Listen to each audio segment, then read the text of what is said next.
நீங்க ப்ரேயர் பண்றீங்களா? ப்ரேயர் பண்ணி ஸ்டார்ட் பண்ணலாம். நான் பண்றேன். எங்களை மிகவும் அன்பாய் நேசிக்கிற பரம தகப்பனே, நாங்கள் துதிக்கிறோம், ஸ்தோத்திரிக்கிறோம். ஒவ்வொரு ஞாயிற்றுக்கிழமையும் இப்படி ஒரு சத்தான ஒரு உணவை தந்து எங்களை பலப்படுத்தி வருகிறீரப்பா. உன் வார்த்தைகள் மூலமாக, இந்த ஆழ்ந்த சத்தியத்தின் மூலமாக நாங்கள் பலன் அடைகிறோம் சுவாமி. எத்தனையோ நேரத்திலே எங்களுக்கு லைஃப்ல எவ்வளோ சேலஞ்சஸ் வருகிறது, சோர்வுகள் வருகிறது. சிறு வயதிலிருந்து பல பாரம்பரியமான காரியங்களை எங்களுக்கு நாங்கள் கற்றுக்கொண்டு அதை நாங்கள் நம்பிக்கொண்டு இருந்தோம் சுவாமி. இன்றைக்கு அதையெல்லாம் ஆண்டவரே, அது ஒன்றும் இல்லை என்று அதில் மீது ஒரு வெளிச்சத்தை வீசி எங்களுக்கு அந்த ஒரு அப்படி ஒரு ஃபால்ஸ் பிலீஃப்ஸ்ல இருந்து எங்களை வெளியே கொண்டு வந்தீர். வார்த்தை மூலமாக வார்த்தை எவ்வளவு அழகாக எங்களை வழி நடத்திருக்குது என்று யோசிக்கும் பொழுது, எங்களுக்காக நீர் எவ்வளவு பெரிய காரியங்கள்லாம் செஞ்சிருக்கிறீங்க என்று நினைக்கும் பொழுது, அப்ப இந்த ஆழ்ந்த சத்தியத்துக்குள்ளாக எங்களை வழி நடத்துகிறீரே, அதை நினைக்கும் பொழுது ரொம்ப சந்தோஷமாக இருக்குது. For what we are not worthy, Lord, we are not worthy for all this. ஆனாலும் ஆண்டவரே, இந்த இவ்வளவு பெரிய ஒரு கருத்துக்களை எங்களுக்கு கொடுக்குறீங்கப்பா, அதுக்காக நாங்கள் நன்றி செலுத்துறோம் சுவாமி. இன்னும் நாங்கள் ஆண்டவரே பலன் அடைந்து நல்ல சத்துவான உணவை நாங்கள் உட்கொண்டு மற்றவர்களையும் பலப்படுத்த அந்த தெய்வீக கிருபை நீங்க தான் ஆண்டவரை கொடுக்கணும். நீங்கள் கொடுத்தால் ஒழிய எங்களால் நாங்கள் பெற்றுக்கொள்ளவே முடியாது சுவாமி. ஆண்டவரே, அப்படி ஒரு ஞானத்தை நாங்கள் பங்கு பெறுகிற ஒவ்வொருவருக்கும் நீர் கொடுத்து, ஒவ்வொருத்தரும் கர்த்தாவே அழகாக மற்றவங்களுக்கு போதிக்கவும், மற்றவர்களை வழி நடத்தவும் ஆண்டவரே அப்பா, நீர் எங்களுக்கு அந்த கிருபை நீர் கொடுக்க முடியாத ஜெபிக்கிறோம் கர்த்தாவே. அப்படியாக ஆண்டவர் யார் யாரெல்லாம் வந்து ஜாயின் பண்ண வேண்டுமோ அவர்கள் எல்லாம் நீர் துணிதமாக கொண்டு வந்து சேர்க்கும்படியாகவும், இந்த பைபிள் ஸ்டடி ஆண்டவரே மற்றவர்களுக்கு ஆண்டவரே யூடியூப் சேனல் மூலமாக போடுறாங்க, அது மற்றவர்களும் பலன் அடையணும் சுவாமி. மற்றவர்கள் ஆண்டவரை கேட்க கிருபை அளிக்கும்படியாக ஜெபிக்கிறோம். எந்தெந்த ஆத்துமாக்களை எல்லாம் ஆண்டவரே நீர் தெரிந்து கொண்டு இருக்கிறீரோ இந்த ஆழமான சத்தியத்துக்குள்ளாக கொண்டு வரத்துக்கு ஒவ்வொரு ஆத்மாவும் நீ கொண்டு வரும்படியாக ஜெபிக்கிறோம். தொடர்ந்து நீங்க இந்த ஸ்டடி எந்த விதமான தடை இல்லாமல் ஆண்டவர் நடத்த கிருபை அளிக்கும்படியாக ஜெபிக்கிறோம். ஆண்டவரே, தம்பிக்கு தந்த அந்த தொண்டை நீ சரிப்படுத்தி அந்த ஹீலிங் தந்ததுக்காக நன்றி அப்பா. அப்பா, இந்த இவர்கள் குடும்பத்தை உன் கருத்திலே கொடுத்து நாங்கள் ஜெபிக்கிறோம். துதி கன மகிமை ஒருவருக்கே செலுத்தும் நல்ல பிதாவே, ஆமென். நம்ம லாஸ்ட் வீக் வந்து என்னுடைய த்ரோட் ரொம்ப இதா இருந்ததுனால நம்ம கண்டினியூ பண்ண முடியல. ஒரு வீக் பிரேக் ஆயிடுச்சு. ஜஸ்ட் ஒரு சின்ன ரீகேப் மட்டும் பார்த்துட்டு அதுக்கப்புறம் இன்னைக்கு இதுக்கு போகலாம். ஸோ நம்ம வந்து மரணம் அப்படின்றத குறித்து அதை வந்து டீட்டெயிலா என்ன அப்படின்றத புரிஞ்சுக்கிறதுக்கு, ஏன்னா நமக்கு மரணம்னு இவ்வளோ நாள் வந்து நமக்கு உலகம் சொல்லி கொடுத்ததும் சரி, இல்லை கிறிஸ்தவ உலகம் சொல்லி கொடுத்ததும் சரி, வித்தியாசமான சில காரியங்கள் சொல்லியிருக்கு. வேதத்திற்கு மாறா சில காரியங்கள் இருக்கு. ஸோ அதனால மரணம்னா என்ன, மரணத்துல என்ன நடக்குது அப்படின்றத நம்ம புரிஞ்சுக்கலாம் அப்படின்னு சொல்லிட்டு இந்த டாபிக் ஆரம்பிச்சு படிச்சுட்டு இருக்கோம். ஹலோ, கேக்குதா? கேக்குதா? ஹலோ, கேக்குது.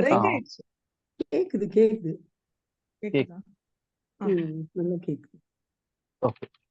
ஸோ மரணம்னா என்ன அப்படின்றத பார்த்துட்டு இருந்தோம். அதுல பொதுவா ஜென்ரலா வந்து என்னென்ன ஒப்பீனியன்ஸ் வச்சிருக்காங்க அப்படின்றத பார்த்தோம். மரணம்ன்றது வந்து இந்த உலகத்தை விட்டு பரலோகத்துக்கு போறது, இல்லை நரகத்துக்கு போறது, இல்லைன்னா அடுத்த பிறவிக்கு போறதுக்கான ஒரு வாய்ப்பு, அந்த மாதிரி, இல்லைன்னா ஆத்மா வந்து முக்தி அடைகிற நிலைமைக்கு வர்றது, இல்ல நட்சத்திரங்களா மாறுவாங்க, தேவதூதர்களா இருப்பாங்க.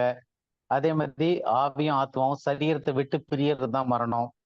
இன்னொன்னு வந்து உள்ளான மனிதன், அந்த ஆத்மான்னு சொல்றது வந்து நியாய தீர்ப்புக்காக பரதீஸ்லயோ இல்லாட்டி நரகத்திலயோ ஏதோ ஒரு இடத்துல காத்துக்கிட்டு இருக்கு. அப்படி பல விஷயங்கள் சொல்றாங்க அப்படின்னு பார்த்தோம். இதுல எல்லாத்துலயும் பொதுவா காமனா சொல்ற ஒரு விஷயம் என்ன அப்படின்னா, வார்த்தைகள் எப்படி எப்படி வேணா இருக்கலாம், அவங்களுடைய திங்கிங் ஐடியாலஜி எப்படி வேணா இருக்கலாம்.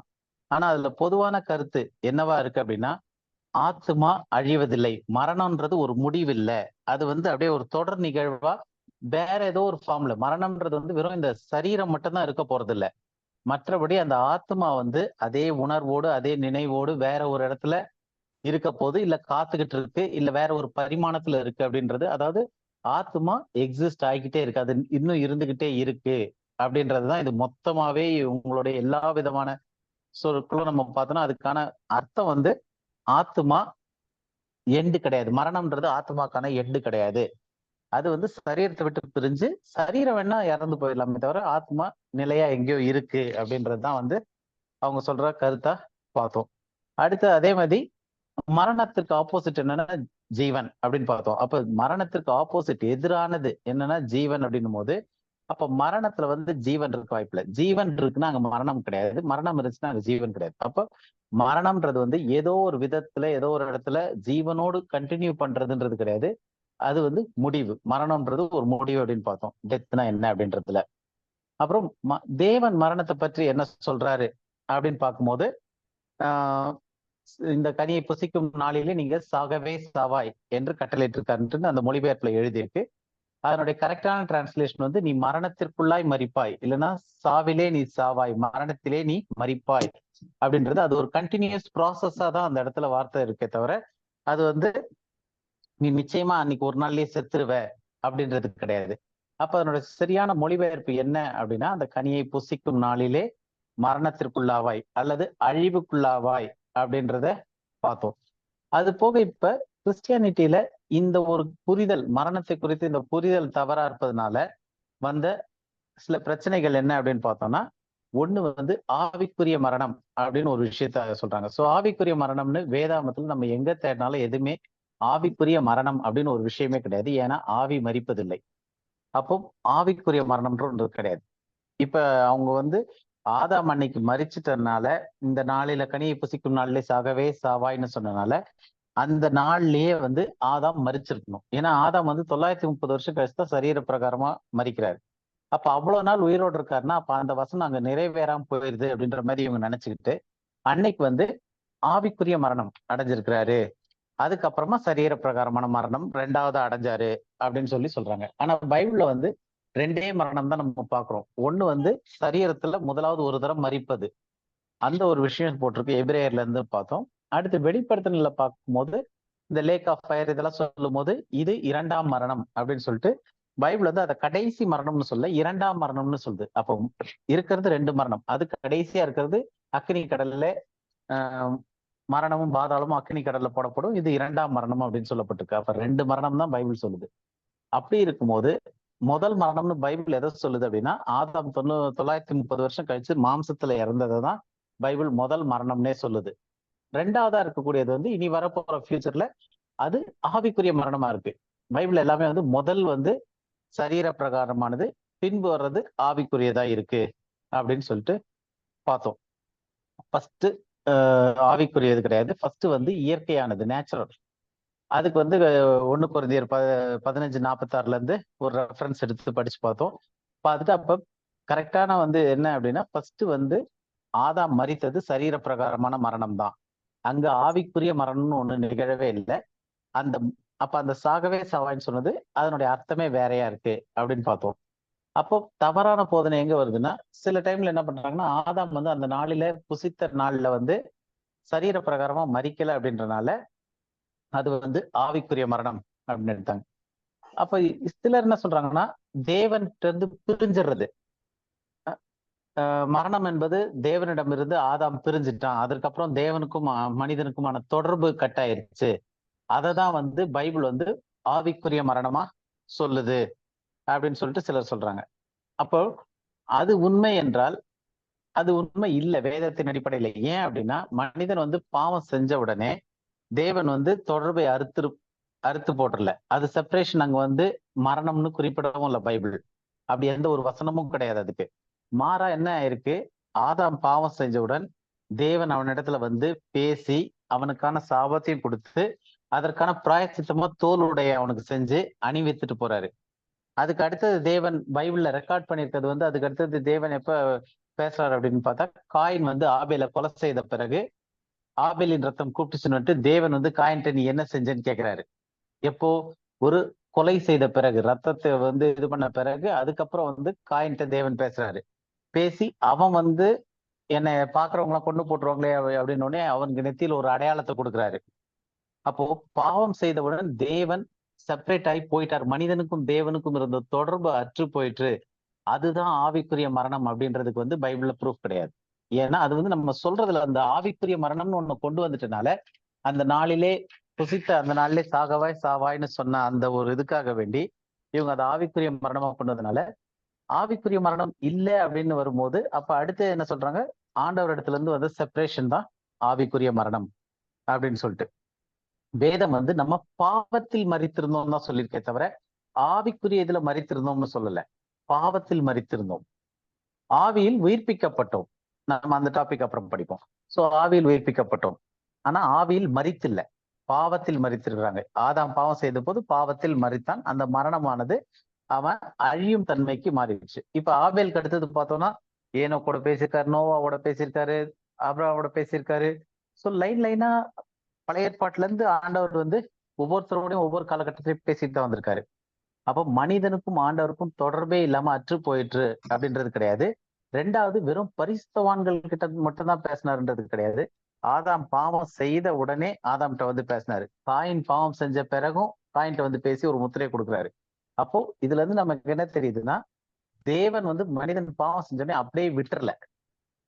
ஏன்னா அந்த பாவத்திற்கான பரிகாரத்தை உலக தோற்றத்திற்கு முன்பதாகவே ஆயத்தப்படுத்தி வைத்த தேவன் அவரு. அதனால அது வந்து மரணமும் கிடையாது. அந்த செப்பரேஷன் வந்து மரணம்னு சொல்ல முடியாது. அந்த இதுவும் தப்பா இருக்கிறது. அப்ப இதுல கன்ஃபியூஷன் எங்க இருந்து வருதுன்னா, சாகவே சாவாய் அப்படின்ற வசனத்தை புரிஞ்சுக்கிறதுக்கு வந்து கஷ்டமா இருக்கனால நிறைய பேர் வந்து அந்த 24 மணி நேரத்துல வந்து அவங்க செத்தே போகணும்ட்டு. அப்ப அந்த மரணம்னு சொல்லக்கூடிய வார்த்தை என்னன்றது அவங்களுக்கு அங்க புரியலன்றனாலதான். அப்ப நீ சாகவே சாவாய்ன்றது என்ன அப்படின்னா, ஆதாம் ஜீவ ஆத்மாவா சிருஷ்டிக்கப்பட்டான், தேவனுடைய சாயல்ல சிருஷ்டிக்கப்பட்டான். தேவனுடைய சாயல்ன்றது அவருடைய தன்மை. அந்த தன்மைன்றது வந்து என்ன அப்படின்னா, அவரு மரிக்க வாய்ப்பில்லாத தன்மை. அவர் வந்து இம்மார்டலா இருக்காரு, மரணம் இல்லாமல் அல்ல, அழிவில்லாத தன்மையில தேவன் இருக்காரு. அந்த தன்மையில ஆதாம் சிருஷ்டிக்கப்பட்டான். சிருஷ்டிக்கப்பட்ட பிறகு அந்த கட்டளை கொடுக்கிறாரு, இந்த கனியை புசிக்கும் நாளிலே நீ சாகவே சாவாய்னா நீ மரணத்திற்குள்ளாய் மரிப்பாய். அப்ப நீ இந்த அழிகிற ப்ராசஸ்க்குள்ள போயிருவ. அப்ப அந்த நாள்ல ஆதாம் வந்து அந்த கனியை புசித்த நாள்ல நீ சாவிலே சாவாய், இல்லாட்டி மரணத்திற்குள்ளாவாய், அழிவுக்குள்ளாவாய் அப்படின்றாரு. அப்ப அவனுடைய தன்மை மாறினதுதான் அந்த நாள்ல. கனியை புசித்த அந்த நிமிடத்துல அவனுடைய தன்மை மாறிடுச்சு. எப்படிப்பட்ட தன்மையா மாறிச்சு அப்படின்னா, அழிவில்லாத அந்த ஆதாமனுடைய ஆத்மா அழிவுள்ள ஆத்மாவா மாறிடுச்சு. அப்ப அந்த அழிவுக்கான ப்ராசஸ் டைம் எடுக்கப்பட்டுச்சு. அது வந்து 930 வருஷம் ஆச்சு ஆதாம் அந்த நிலைமையில போய் அழியறதுக்கு. சோ இந்த இதை பார்த்தோம். அதுக்கு அடுத்தது பைபிள் என்ன சொல்லுது அப்படின்றத பார்த்தோம். சோ பைபிள் என்ன சொல்லுதுன்னா, முதல் வந்து நம்ம புரிஞ்சுக்கிறதுக்காக இந்த மரணத்தை பத்தி ஏது புரிஞ்சுக்கிறதுக்கு நம்ம பார்க்கும்போது, மனுஷனுடைய சிருஷ்டிப்புல வந்து மனிதன் வந்து சரீரமா இருக்கான். மாம்சம்ன்றது சரீரம்ன்றது மண்ணில் எடுக்கப்பட்டுச்சு. அதுல தேவனுடைய ஜீவ சுவாசம், அந்த காற்று வந்தது வந்து ஜீவ சுவாசம் கொடுத்துச்சு. அதை ஆவின்னு சொல்லுவோம். அடுத்தது அவன் ஜீவ ஆத்மா ஆனான். அந்த மனிதன் வந்து ஜீவ ஆத்மா ஆனான், ஆத்ம மனிதனா இருக்கிறான். சோ அதை பார்த்தோம். இப்ப கேள்வி என்ன அப்படின்னு பார்த்தோம்னா, ஆவி ஆத்மா சரீரம் இந்த மூணுல எது மரிக்கும் தன்மையில உள்ளது, இல்ல எது தேவனுடைய ரூபத்திலையும் சாயலையும் சிருஷ்டிக்கப்பட்டது அப்படின்னு பார்த்தோம்னா, மண்ணு வந்து ஏற்கனவே அங்க தேவன் சிருஷ்டித்து வச்சிருந்த மண்ணு. ஆவி தேவன்றது வந்துச்சு. புதுசா சிருஷ்டிக்கப்பட்ட ஒரு பொருள் என்னன்னா மனிதனுடைய ஆத்மா. அந்த ஆத்மா தான் தேவனுடைய சாயல்ல, அதாவது இம்மாற்றல்ல சிருஷ்டிக்கப்பட்டுச்சு. அப்ப மனிதன் பாவம் செஞ்ச உடனே என்னாச்சு, அந்த ஆத்மா அழிவில்லாத ஆத்மா அழியும் தன்மைக்கு மாறிடுச்சு. அப்போ பைபிள்ல நம்ம தெளிவா பாக்குறது என்னன்னா, ஆத்மா தான் மரிக்கும் தன்மை உள்ளது. ஏன் அப்படின்னா நம்ம ஏற்கனவே பார்த்திருக்கோம், மாம்சமானது தன் முன்னிருந்த இடத்துக்கு திரும்ப முன்னாடி அது இன்னும் வரலையும் பார்ப்போம் நம்ம. அப்போ ஆவியும் சரீரமும் மரணத்தில் திரும்ப அதாவது இடத்துக்கு போயிருது. ஆத்மா மட்டும்தான் எங்க இருந்து வரல, அது மரிக்குது அப்படின்னு சொல்லி பார்த்தோம். ஏன்னா வசனமே என்ன சொல்லுது, பாவம் செய்கிற ஆவி சாகும்னு சொல்ல, பாவம் செய்கிற சரீரம் சாகும்னு சொல்ல, பாவம் செய்கிற ஆத்மா சாகும். அப்போ பாவம் செய்கிற ஆத்மா சாகும்னும் போது அந்த சாவு மரணம் அப்படின்றது எதுக்கு ஆன ஸ்பெசிபிக்கான இதுனா ஆத்மாக்கான இது மட்டும்தான். சோ அததான் தேவன் சொல்றாரு, நீ இந்த கனியை புசிக்கும் நாளிலே நீ சாகவே சாவாய்ன்னு சொன்னது வந்து இல்ல, நீ மரணத்திற்குள்ளாய் போவாய், நீ அழிவுக்குள்ளாய் போவாய்ன்னு சொன்னது வந்து ஸ்பெசிபிக்கா எதை சொல்றாருன்னா அவனுடைய ஆத்மா. ஏன்னா அது ஜீவ ஆத்மாவா சிருஷ்டிக்கப்பட்டுச்சு. அது வந்து அழியும் ஆத்மாவா, மரிக்கும் தன்மையுள்ள ஆத்மாவா அந்த நாள்ல மாற்றப்படுது. அதனால பாவம் செய்கிற ஆத்மா சாகவே சாகும்னு சொல்லிட்டு பைபிள்ல சொல்லுது. ஆனா இதுல முக்கியமான விஷயம் என்னன்னா, சாகாத ஒரு விஷயம் என்னன்னா ஆவி. ஆவி மரிக்குதுன்னு பைபிள்ல எங்கேயுமே போடல. ஆதாம் பாவம் செஞ்ச பிறகு ஆவில மரிக்கவும் இல்ல, ஆவிக்குரிய மரணம்ன்ற ஒண்ணும் கிடையாது. லிட்டரலா என்னாச்சுன்னா, ஆதாம்னுடைய ஆத்மா மரிக்கும் ஆத்மாவா அந்த நாள்ல மாறிடுச்சு. அது மரிக்கும் ஆத்மாவா மாறின அந்த நாள்ல இருந்து அந்த ப்ராசஸ் ஸ்டார்ட் ஆயிடுச்சு. அவனுடைய மரணத்திற்கான ப்ராசஸ். அதான் இன்னைக்கு நம்ம பார்க்க போறோம் எப்படி அந்த ப்ராசஸ்னு. அப்ப அந்த மரணத்திற்கான ப்ராசஸ்ல போக ஆரம்பிச்சிருச்சு. அந்த ப்ராசஸ் போய் முடிகிறது வந்து 930 வருஷம் கழிச்சு ஆதாம் மரித்தான். அப்ப ஃபர்ஸ்ட் டெத்தே வந்து எதுல நடக்குது அப்படின்னா மாம்சத்துலதான் நடக்குது. அந்த மாம்சத்துல நடக்கக்கூடிய அந்த டெத் வந்து எது இம்ப்ளை ஆயிருக்குன்னா ஆத்மா தான் மரிக்குது. ஆத்மா மரணம் மரிக்கிறது தான் வந்து மாம்சத்துல வெளிப்படையாகி மாம்சம் மண்ணுக்கு திரும்ப போகுது, ஆவி திரும்ப போகுது. அப்போ சரீரமும் ஆவியும் அது அந்த இடத்துக்கு திரும்ப போயிருது. ஆத்மா மரிக்குது, ஆவி மரிக்கிறது இல்ல அப்படின்னு சொல்லிட்டு பார்த்தோம். சோ இது வரைக்கும் நம்ம லாஸ்ட் வீக் பார்த்ததனுடைய ஒரு சின்ன ரீகேப். சொல்லுங்க பிரதர், ஏதோ சொன்னீங்களா? இல்ல பிரதர். ஓகே, இப்ப வந்து நம்ம மரணத்தை பத்தி பைபிள் என்ன சொல்லியிருக்கு அப்படின்னு சொல்லி பார்த்தோம். அடுத்தது சாத்தான் என்ன சொல்லியிருக்கான் மரணத்தை பத்தி அப்படின்னு சொல்லிட்டு ஒரு சில வசனங்கள் பார்க்கலாம். ஆதியாகமம் 3வது அதிகாரம் 3-4 2 வசனம் படிங்க. ஆதியாகமம் 3:3-4. அதுக்கு முன்னாடி நேத்து போன லாஸ்ட் வீக் முந்தின வீக் நடத்தின அந்த இதுல இருந்து ஏதாவது கேள்விகள் இருக்கா, இல்ல நம்ம அடுத்த இதுக்கு ப்ரொசீட் பண்ணலாமா?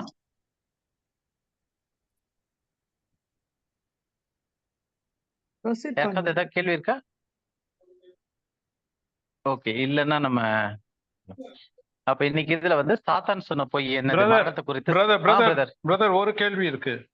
சொல்லுங்க பிரதர். இந்த ஆவிக்குரிய மரணம் சொல்றோம் இல்லையா? ஆமா. அது அப்ப என்ன அது பைபிள்ல இல்லன்றோம். நம்ம பைபிள்ல அது வசனமே கிடையாது ஆவிக்குரிய மரணம். அது அப்ப எது அப்ப அது வந்து பைபிள்ல இல்லாத ஒரு கான்செப்டை நம்ம பேசுறோமா ஆவிக்குரிய மரணம்னு சொல்லும் போது? பைபிள்ல ஆவிக்குரிய மரணம்னு ஒண்ணு கிடையாது. ரெண்டாவது ஆவி மரிக்கும் தன்மையில இருக்கு அப்படின்றதும் அந்த மாதிரி ஒரு கான்செப்டே கிடையாது. ஆவி தெய்வமா இருக்கு. அப்ப இது நம்மளா உருவாக்கிக்கிட்டதுதான். நம்மளே உருவாக்கிக்கிட்டது. அது எதுல இருந்து வந்துச்சு அந்த கான்செப்ட்னா 2 விஷயம். ஒண்ணு வந்து ஆதாம் வந்து அந்த கனியை புசித்த நாளிலே நீ சாகவே சாவாயின்னு அவர் சொன்னது. அதனால அன்னைக்கு அவன் செத்தே ஆகணும் அப்படின்றனால அவங்க மரணம்னா என்னன்றத புரிஞ்சு கொள்ளாதனால மரணம்ன்றது வந்து ஒரு ப்ராசஸா போகுதுன்றது தெரியாம அப்போ மரணம்னா அன்னைக்கு மரிச்சே இருக்கணும், செத்து இருக்கணும் அப்படின்னு சொல்லிட்டு அப்ப அதை ஆவிக்குரிய மரணமா மாத்துறாங்க. ரெண்டாவது நம்ம எபேசியர் இதுல எல்லாம் படிக்கும் போது நம்ம பாவத்தில் மரித்திருந்தோம், கிறிஸ்துவுடனே கூட நம்மை ஆவியிலே உயிர்ப்பித்தார் அப்படின்ட்டு இருக்கு. அப்ப இங்க ஆவியில உயிர்ப்பித்தார்னே அப்ப நம்ம ஆவியில தான் மரிச்சிருந்துருக்கணும், அதனாலதான் ஆவியில உயிர்ப்பித்திருக்காருன்னு ஒரு இல்யூஷனரி இமேஜினேஷனோட கொண்டு வந்த ஒரு கான்செப்ட் தான் அது. ஏன்னா வசனம் அங்க தெளிவா சொல்லுது. எபேசியர்ல வந்து நம்ம எடுத்து என்ன படிச்சிடலாம். எபேசியர் 1 அதிகாரம், எபேசியர் 2வது அதிகாரம் 1 வசனமும் 5வது வசனமும். 1 வசனம் 5வது வசனம்.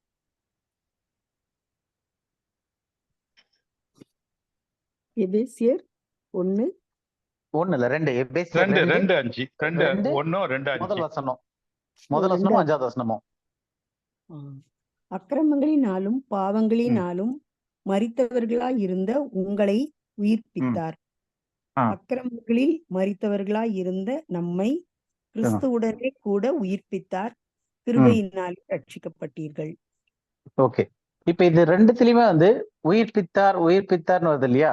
சோ அப்ப இது வந்து ஆவில மரித்திருந்தாங்க, ஆவில உயிர்ப்பிக்கப்பட்டிருக்காங்க அப்படின்னு சொல்லிட்டு இன்னும் நம்ம அந்த அது தனியா நம்ம அடுத்த டாபிக் படிக்கும் போது படிப்போம். ஏன்னா உயிர்ப்பிக்கப்பட்டார்னும் போது எப்படியெல்லாம் உயிர்ப்பிக்கப்பட்டிருக்கார், கிறிஸ்து எப்படி உயிர்ப்பிக்கப்பட்டார், அவர் ஆவியிலே உயிர்ப்பிக்கப்பட்டார், அவரோடு கூட நாமளும் ஆவியில உயிர்ப்பிக்கப்பட்டிருக்கோம் அப்படின்னு சொல்லிட்டு அதை எடுத்து இங்கேயும் சேர்த்து நம்ம அப்ப எதுல மரித்திருந்தோம்னு பார்த்தோம்னா ஆவில மரித்திருந்தோம்னு வசனம் போடல, பாவத்தில் மரித்திருந்தோம், அக்கிரமத்தில் மரித்திருந்த நம்மை கிறிஸ்து உடனே கூட உயிர்ப்பித்தார். கிறிஸ்து உடனே எப்படி உயிர்ப்பிக்கப்பட்டோம்னா ஆவியில உயிர்ப்பிக்கப்பட்டிருக்காரு. அது நம்ம பேதுருல இருந்தெல்லாம் எடுத்து படிப்போம் வர நாட்கள்ல. அப்ப இந்த அடிப்படையில தான் வந்து அவங்க வந்து ஒரு ஆவிக்குரிய மரணம்னு ஒரு கான்செப்ட் கொண்டு வந்துட்டாங்க. அதுக்கு மெயின் வந்து அந்த மரணம்னா என்னன்றது புரிஞ்சு கொள்ளாதனால நம்ம இன்னைக்கு அடுத்த பாயிண்ட் வந்து மரணம்னா என்ன வேதாமத்தின்படி அப்படின்றது பார்ப்போம். சோ அதுல இன்னும் கொஞ்சம் கிளியர் ஆயிரும். Okay okay brother. இது ஆக்சுவலா பிரதருக்கான டவுட் இல்ல, எல்லாருக்கான டவுட் பிரதர் கேட்டிருக்காரு. ஓகே, ஏன்னா பிரதருக்கு ரொம்ப ஆதங்கம், யாருமே டவுட் கேட்க மாட்டேங்கிறீங்கன்ட்டுன்னு. ஓகே, இப்ப நம்ம வந்து அடுத்த பாயிண்ட் என்னன்னா பிசாசு சொன்ன பொய் என்னன்னு பாக்குறோம். அதுக்கு வந்து ஆதியாகமம் 3வது அதிகாரம் 3வது 4வது வசனம் 2 வசனம். ஆனாலும் தோட்டத்தின் நடுவில் இருக்கிற விருட்சத்தின் கனியை குறித்து தேவன் நீங்கள் சாகாதபடிக்கு அதை புசிக்கவும் அதை தொடவும் வேண்டாம் என்று சொன்னார் என்றாள். அப்பொழுது சர்ப்பம் ஸ்திரீயை நோக்கி, நீங்கள் சாகவே சாவது இல்லை. ஓகே, இப்ப இதுல வந்து மறுபடியும் அந்த 2:17 ஆண்டவர் சொன்ன மாதிரி இதை புசிக்கும் நாளிலே நீங்கள் சாகவே சாவீங்க அப்படின்னு சொல்றாரு. ஷியோர்லி வில் டை அப்படின்னு சொல்லிட்டு. சோ அந்த வார்த்தை அதே சாகவே சாவீர்கள்ன்றது தான் வந்து இங்க பிசாசு வந்து நீங்கள் சாகவே சாவதில்லை அப்படின்றான். அப்ப இந்த 2 சாகவே சாவதில்லை அப்படின்னும் போது இதை வந்து மறுபடியும் என்ன மாத்திட்டாங்க, நாட் ஷியோர்லி டை அப்படின்ட்டு இங்கிலீஷ்ல மாத்திருக்காங்க. இதையும் நம்ம மற்ற எல்லா விதமான அந்த லிட்ரல் வெர்ஷன்ஸ்ல வச்சு பார்க்கும்போது மறுபடியும் இது ப்ராசஸா தான் சொல்லப்பட்டிருக்கு.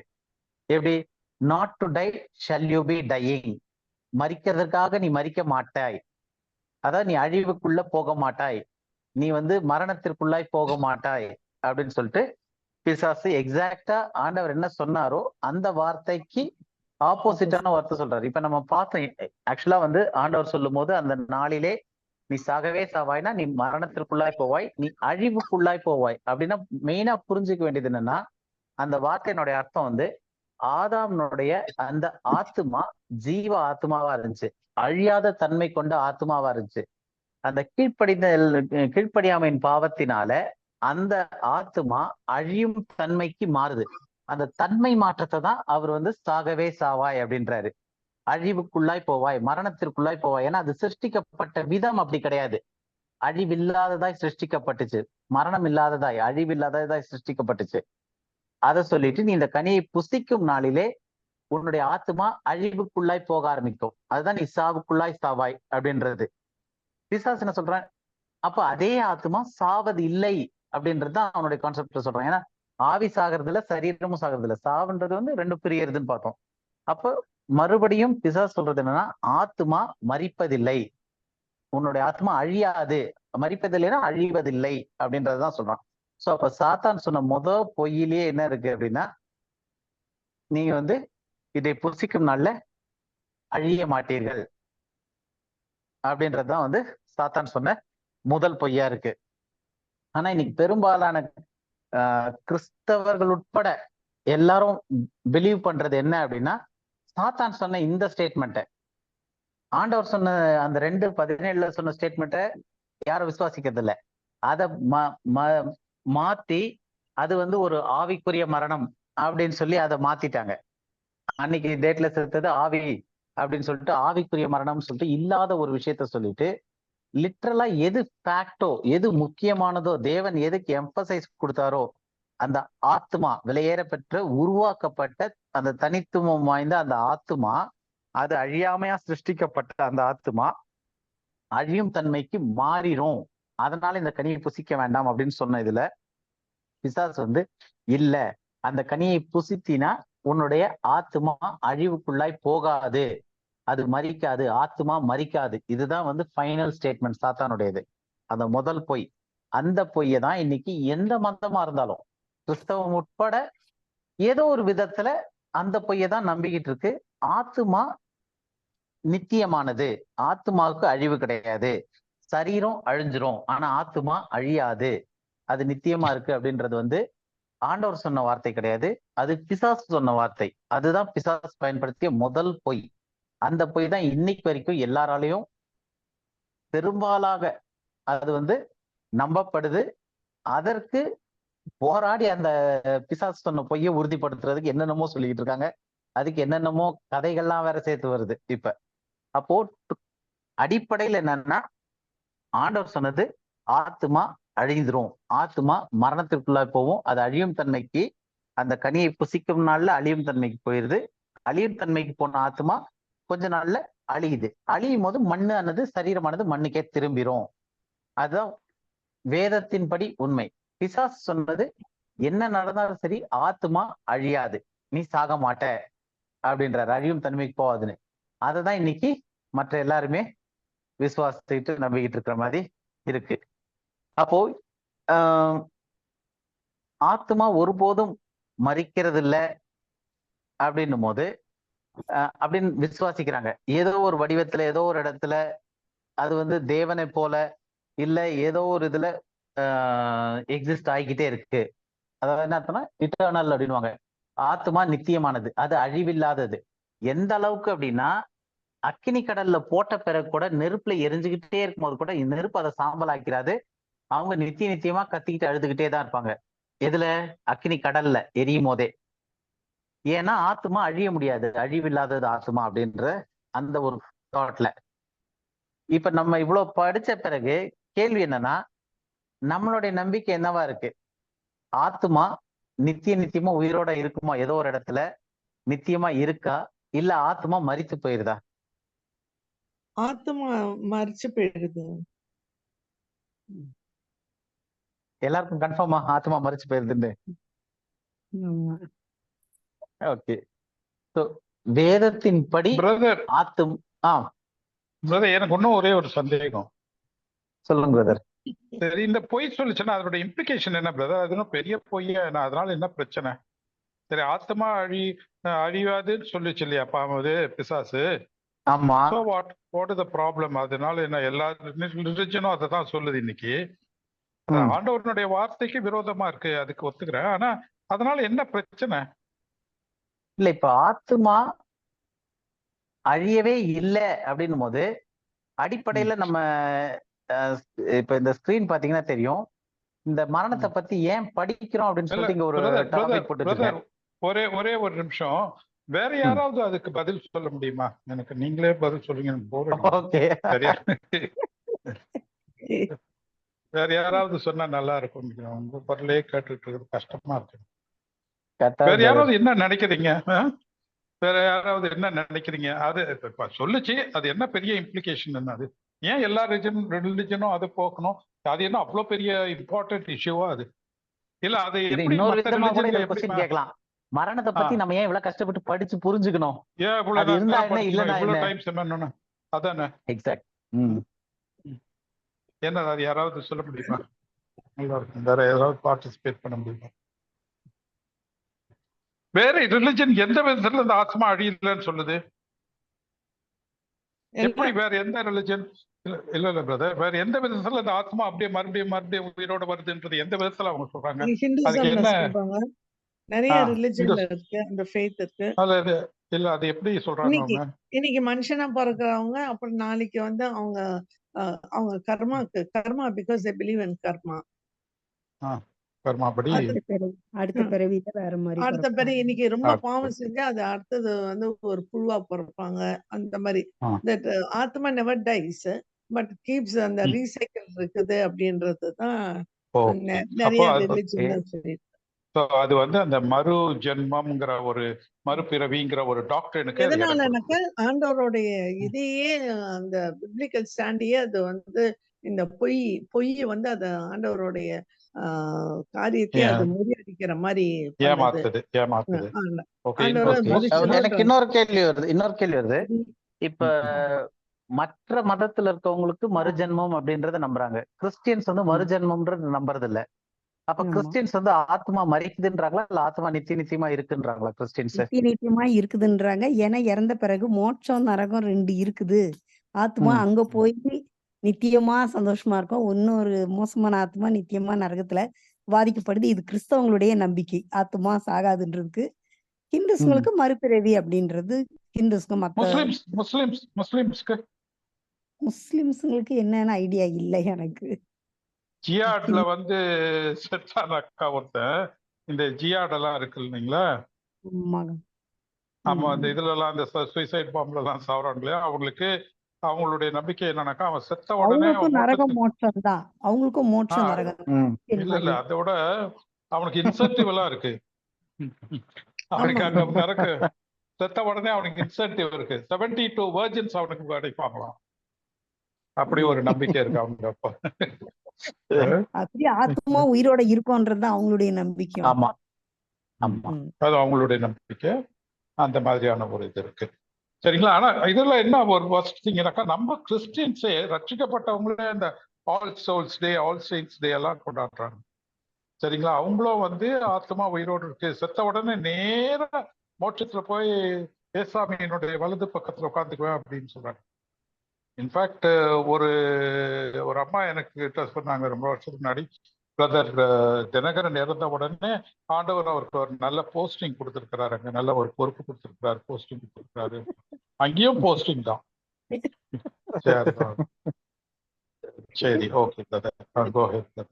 ஜஸ்ட் ஒரு சின்ன தாட். நம்ம பிரதர் கேட்ட மாதிரி ஏன் இந்த மரணத்தை பத்தி இவ்வளவு எம்பசைஸ் பண்ணி மரணம்ன்றது வந்து இவ்வளவு படிச்சுக்கிட்டு இருக்கோம்? ஏன்னா ஆத்மா மரிக்குது, அதுக்கு மேல இல்லை, அதுக்கப்புறம் ஒரு ஜீவன் இல்லை. ஆத்மா டெத்ன்றது வந்து ஆத்மா மரிக்குதுன்றது வந்து ஒரு எண்ட் பாயிண்ட், அதுக்கப்புறம் ஒண்ணும் இல்லைன்னு சொல்லிட்டு மரணம்னா என்ன, அதுல என்ன நடக்க போகுது, மரித்த பிறகு எப்படி இருக்கும்னு ஏன் இவ்வளவு படிக்கிறோம் அப்படின்னா, இன்னைக்கு நிறைய பேர் வந்து அதான் நம்ம பார்த்தோம் இல்லையா, ஏதோ ஒரு விதத்துல அந்த ஆத்மா மரிக்கும் தன்மை உள்ள அந்த ஆத்மா மரிக்காம இருக்கு அப்படின்றது வந்து என்ன பாயிண்ட் ஆஃப் இதுல கொண்டு போகுதுன்னா, ரிடம்ஷனே தேவையில்லை, மீட்பே தேவையில்லை, ரட்சிப்பு தேவையில்லை. ஏன்னா பாவத்தின் சம்பளம் வந்து மரணம்னு வரும்போது அந்த மரித்த ஆத்மாவை தான் உயிர்ப்பிக்கணும். மரிக்கவே இல்லை, ஏதோ ஒரு ஃபார்ம்ல உயிரோடயே தான் இருக்கிறாங்க அப்படின்னும் போது அங்க வந்து ரிடம்ஷனுக்கான பர்பஸ் தேவையே கிடையாது. ஸோ அதை பின்னாடி வர்ற அடுத்த போர்ஷன்ஸ்ல எல்லாம் வந்து நம்ம அதை பார்ப்போம். அந்த இது எதோட கம்பேர் பண்ணி பார்க்க போறோம்னா, இயேசு கிறிஸ்துவனுடைய மரணத்தை வச்சு கம்பேர் பண்ணி பார்க்க போறோம். ஏன்னா இன்னைக்கு பெரிய பிரச்சனை என்னன்னா, நிறைய கிறிஸ்தவர்களே நம்புறது என்னன்னா, இயேசு கிறிஸ்து ஒண்ணு மரிக்கல அப்படின்றது, ரெண்டாவது ஆமாமா சிலுவையில மரித்தாரு, ஆனா மரித்த உடனே பரலோகத்துக்கு போயிட்டாரு, பிதாவினுடைய கைக்கு போயிட்டாரு. இப்படி நிறைய தாட்ஸ் இருக்கு, அதை நம்ம டீட்டெயிலா பார்க்க போறோம். அவர் வந்து மரித்த அடுத்த செகண்ட் சிலுவையில அவர் கண்ணை மூடின உடனே பரலோகத்துல இருந்தாரு, பரதீசுல இருந்தாரு, ஆவிகளுக்கு எல்லாம் போய் பிரசங்கிச்சுட்டு இருந்தாரு. சோ அப்ப வசனம் சொல்றது என்னன்னா, இயேசு கிறிஸ்து 3 நாள் இரவும் பகலும் பூமியினுடைய தாழ்விடத்துல இருந்தாருன்னு. அவர் மரித்திருக்கிறார். அப்போ அவர் மரித்தார்னா மரணம்னா என்னன்னு புரிஞ்சுக்கிட்டாதான் இயேசு கிறிஸ்து அந்த மரணத்தை அடைஞ்சிருக்கிறாருன்னு புரியும் போது அது நமக்கு ஒரு தெளிவை கொடுக்கும். அப்பதான் அதனுடைய மீட்பு. ஏன்னா நம்மளுடைய சுவிசேஷமே என்னன்னா, கிறிஸ்து என்னுடைய பாவங்களுக்காக மரித்து அடக்கம் பண்ணப்பட்டு 3ஆம் நாள்ல தான் உயிரோட எந்திரிக்கிறாரு. அப்போ 3ஆம் நாள் உயிரோட எந்திரிக்கிறதுக்கு முன்னாடி அவர் மரித்து பரலோகத்துக்கு போயிட்டு பரதீசுக்கு போயிட்டு, அப்ப அது எல்லாமே நம்ம ரெஃபரன்ஸ் எடுத்து படிக்க போறோம், என்ன உண்மையான இதுல என்ன போட்டிருக்கு அப்படின்னு சொல்லிட்டு. அப்ப இதெல்லாம் போய் ஆண்டவர் சுத்திக்கிட்டு இருக்காரு, சிலுவையில முடிச்சுட்டு டைரக்டா அங்க இருந்து போய்கிட்டு இருக்காரு. அப்படின் போது இயேசு கிறிஸ்துவனுடைய ஆவி, ஆத்மா, சரீரம் இது எப்படி மரணத்துல என்னவா இருந்துச்சு அப்படின்றத பார்க்க போறோம். அதை பார்க்கும் போதுதான் நிச்சயமாகவே நம்மளுடைய பாவத்திற்காக இயேசு கிறிஸ்து மரித்திருக்கிறார்ன்றது தெரியும். இல்லைன்னா அந்த மரணத்தையே புரிஞ்சுக்கலன்னா, ஒண்ணு நமக்கு மீட்பு அவசியம் இல்லைன்றதே ஒரு கான்செப்ட் வந்துடும். ரெண்டாவது இயேசு கிறிஸ்துவனுடைய மரணம் வந்து அவர் மரிக்கவே இல்லை உடனே அவர் பரலோகத்துல இருந்தாரு இதுல இருந்தாருன்னா, அப்ப வந்து அந்த மரணமே எஃபெக்ட் இல்லாம போயிடுது, கிறிஸ்து மரிக்கவில்லைன்ற மாதிரி ஆயிடுது. ஸோ அந்த டீட்டெயிலாம் நம்ம அடுத்த 2 வாரத்துல பார்ப்போம் நம்ம அந்த கண்டிஷன்ல. ஸோ அதனால நம்ம இந்த மரணத்தை பத்தி இவ்வளவு தெரிஞ்சுக்கிறதுக்கு வேண்டியதுக்கான காரணம் இந்த இதெல்லாம் இருக்கிறனால தான் மரணத்தை பத்தி தெரிஞ்சுப்போம். ஸோ இப்போ ஃபர்ஸ்ட் நம்ம சாத்தான் சொன்ன பொய்யை தான் இன்னைக்கு எல்லா விதமான மக்கள் மதங்களுக்கு அப்பாற்பட்டு கிறிஸ்தவர்கள் உட்பட பிலீவ் பண்றதா இருக்கு அப்படின்னு சொல்லிட்டு பார்த்தோம். இப்ப வேதத்தின்படி மரணம்னா என்ன அப்படின்னு சொல்லிட்டு நம்ம புரிஞ்சுக்கிறதுக்கு ட்ரை பண்ணுவோம். வேதாந்தத்தின் அடிப்படையில எப்படி புரிஞ்சுக்கிறது மரணத்தை அப்படின்னு சொல்லிட்டு. ஸோ பைபிள் படி மரணம் அப்படின்னு சொல்லி பார்த்தோம் அப்படின்னா, அது ஒரு ஈவெண்ட் கிடையாது. மரணம்ன்றது ஒரு நிகழ்வு கிடையாது. அது வந்து ஒரு தொடர் நிகழ்வு, இல்ல ஒரு கண்டினியூஸா நடக்கக்கூடிய ஒரு ஈவெண்ட்னு சொல்லலாம், தொடர் நிகழ்வு. அது ஒரு பர்டிகுலர் டேல நடக்கிறதுல, ஒரு பர்டிகுலர் டேல மரணம்ன்றது வந்து முற்றுப்புள்ளி அடையுது, இல்ல முழுமை அடையுது ஒரு நாள்ல. ஆனா அது வந்து ஒரு தொடர் நிகழ்வு. மரணம்ன்றது வந்து ஒரு தொடர் நிகழ்வு. அது ஒரு நாள்ல நடக்கிற ஒரு நிகழ்வு கிடையாது அப்படின்னு பாக்குறோம். அடுத்தது மரணம்ன்றது வந்து அந்த பயணம் எங்க ஆரம்பிக்குது அப்படின்னு பார்த்தா, ஆதாம்னுடைய பாவத்தின் காரணமாக தாயின் கர்ப்பத்தில் உருவாகும் போதே தொடங்குற ஒரு பயணமா இருக்கு. அதனாலதான் வயிற்றுல லாஸ்ட் இதுல வந்து பிரதர் சொல்லும் போது கூட, வயிற்றுல பிரெக்னண்டா இருக்கிற ஒரு பேபி இன்ஃபன்ட் உள்ளே இருக்கு, மிஸ்கேரேஜ் ஆகுது, அப்ப அது மறிக்குது. அப்ப அந்த குழந்தை கூட மறிக்குது, இல்ல பிறந்த உடனே மறிக்குது, பாவம் செய்யறதுக்கு முன்னாடி மறிக்குது. சோ அப்ப அந்த மரணம்ன்றது பேசிக்கலா எங்க இருந்து ஆரம்பிச்சது அப்படின்னு பார்த்தோம்னா, அது வந்து ஒரு பயணமா ஸ்டார்ட் ஆகுது. அந்த பயணத்தை துவங்கி வச்சது ஆதாம். அப்ப ஆதாமின் பாவத்தின் காரணமாக ஒவ்வொரு மனிதனும் தாயின் கர்ப்பத்தில் உருவாகும் போதே அந்த பயணம் தொடங்கப்படுது. அந்த பயணம் எந்த பயணம்னா மரணத்திற்கான அந்த பயணம். அந்த தொடர் நிகழ்வு பயணமும் ஸ்டார்ட் ஆகி போய்கிட்டே இருக்கு. அந்த நன்மை தீமை அறியத்தக்க கனியை புசிக்க வேண்டாம்னு சொன்ன பிறகு அந்த தேவனுடைய கட்டளைக்கு கீழ்ப்படியாத பாவத்தினுடைய விளைவு, அதனுடைய விளைவு தான் மரணம். அப்ப அந்த ஒரு மனிதன், முதலாம் மனிதனுக்கு அந்த மரணம்ன்ற விளைவு அந்த இம்பாக்ட் ஆனனால, கீழ்ப்படியாமைன்னு போனனால, அதனால அவனுக்குள்ள எல்லாருக்குமே அந்த பாவம் வந்துருச்சு அப்படின்னு சொல்லி பார்க்கிறோம். ரெண்டாவது, வேதத்தின் அடிப்படையில பாவத்திற்கான தேவனுடைய தண்டனை இல்ல நியாய தீர்ப்பு, அதுதான் மரணம் அப்படின்னு பார்க்கிறோம். இப்ப கேள்வி, பாவத்திற்கான தேவனுடைய நியாய தீர்ப்பு என்னது? பாவத்திற்கான வேதாமத்தின்படி பாவத்திற்கான தேவனுடைய நியாய தீர்ப்பு இல்ல தண்டனை என்னது? யாரா சொல்லலாம்? மரணம் தான்.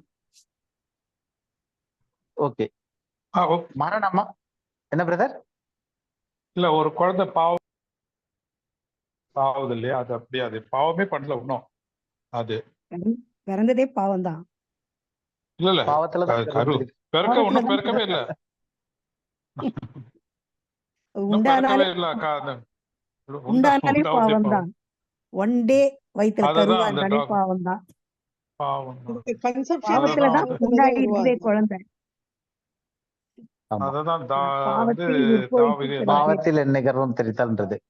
இப்ப என்னுடைய கேள்வி என்னன்னா, ரோமன் கேத்தலிக் அது ஜென்ம பாவம் அப்படின்னா, தமிழ்ல வந்து ஜென்ம பாவம் அந்த டேர்ம் ஜென்ம பாவம். இப்ப நமக்கு வந்து கிளியரா தெரியுது என்னன்னா, பாவத்திற்கான தேவனுடைய நியாய தீர்ப்பு என்ன அப்படின்னு கேட்டப்ப மரணம்னு சொல்றீங்க. பாவத்திற்கான தேவனுடைய நியாய தீர்ப்பு நரகம் இருக்கா? நரகமா மரணமா? மரணம் தான் இருக்கு. பாவத்தின் சம்பளம் மரணம். மரணம். ஓகே, அப்போ இது வந்து நம்ம அடுத்த கிளாஸ் போறதுக்கு ஒரு சின்ன நோட் மாதிரி தான் இது. ஏன்னா நரகம் பத்தி படிக்கும் போது இது தாட் தோணணும், அதுக்காக சொன்னேன். அப்ப பாவத்திற்கான தேவனுடைய நியாய தீர்ப்பு என்ன சொல்லப்பட்டிருக்கு அப்படின்னா மரணம். நரகம்னு சொல்லல, மரணம் சொல்லியிருக்கு. ஏன் அப்படின்னா பாவம் செய்கிற ஆத்மா சாகவே சாகும் அப்படின்னு சொல்லிட்டு பார்த்திருக்கோம். இது நம்ம எஸ்ஐக்கெல்ல நிறைய தடவை படிச்சிட்டோம். எஸ்ஐக்கெல்ல பாவம் செய்கிற ஆத்மாவே சாகும் அப்படின்னு சொல்லிட்டு, அப்ப பாவத்தினுடைய இது சாவது.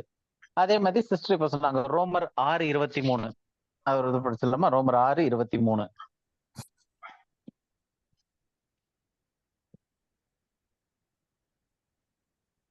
பாவத்தின் சம்பளம் மரணம், தேவனுடைய கிருபை வரமோ நம்முடைய கர்த்தராகிய இயேசு கிறிஸ்துவினால் உண்டான நித்திய ஜீவன். ஓகே, பாவத்தின் சம்பளம் மரணம். அப்ப பாவத்துக்கு என்ன கிடைக்க போகுது அப்படின்னு பார்த்தா மரணம் தான் இருக்கே தவிர நரகம்ன்றது கிடையாது. அப்ப நம்ம அதை பத்தி திரும்ப படிப்போம். ஸோ இப்ப நமக்கு வந்து வேதத்தின்படி என்ன தெரிஞ்சுக்கிட்டோம் அப்படின்னு பார்த்தோம்னா, மரணத்தை குறிச்சு ஃபர்ஸ்ட் திங், முதல் விஷயம் வந்து அது ஒரு தொடர் நிகழ்வு. அப்ப அந்த ஆதாமுக்கு வந்து அந்த தொடர் நிகழ்வு எப்ப ஆரம்பிச்சது அப்படின்னு பார்த்தோம்னா, அந்த கனியை புசித்த நாள்ல அவன் அழிவுக்குள்ளானான். அப்ப அந்த தொடர் நிகழ்வுனுடைய ஸ்டார்ட். இவ்வளவு பேர் நம்ம மறிக்கிறோம்னா அதுக்கு தொடக்கம் எங்க ஆரம்பிச்சது அப்படின்னா, ஆதாம் அந்த கனியை புசித்த அந்த நாளில் ஆதாம் அழிவிற்குள்ளாய் ஆனான். சாகவே சாவாயினது, நீ மரணத்திற்குள்ளாய் மறிப்பாயின்ற அந்த ஸ்டேட் ஆரம்பிச்சது. அது தொடர்ந்து நடந்து ஆதாமுக்கு எப்ப முடிஞ்சது அப்படின்னா 930 வருஷம் கழிச்சு ஆதாம் மரித்தான். அதே மாதிரி ஒவ்வொருத்தருக்கும் தாயின் கர்ப்பத்துல ஆதாமுக்கு மட்டும் தான் தாயின் கர்ப்பத்துல உருவாகும் போதே ஆரம்பிக்கல. அவன் கனியை புசிச்ச பிறகு ஆரம்பிச்சது. ஆனா மீதி பேர்லாம் ஆதாமுக்கு உள்ள இருந்து வந்தனால எல்லாருக்குமே கர்ப்பத்திலேயே வந்து அந்த பாவமானது கண்டினியூ ஆகி வந்துகிட்டே இருக்கு. அதனால எல்லாருக்குமே வந்து அது ஒரு தொடர் நிகழ்வா நடந்துகிட்டு இருக்கு. அதனுடைய முடிவு தான் நம்ம என்னைக்கு மரிக்கிறோமோ அந்த ஃபைனல் டேட் வந்து அதனுடைய முடிவு. அப்ப ஆரம்பிச்சது எங்க ஆரம்பிக்குதுன்னு பார்த்தா தாயின் கர்ப்பத்திலேயே. அப்ப மரணம்ன்றது வந்து ஒரு பயணம், ஒரு ப்ராசஸ்.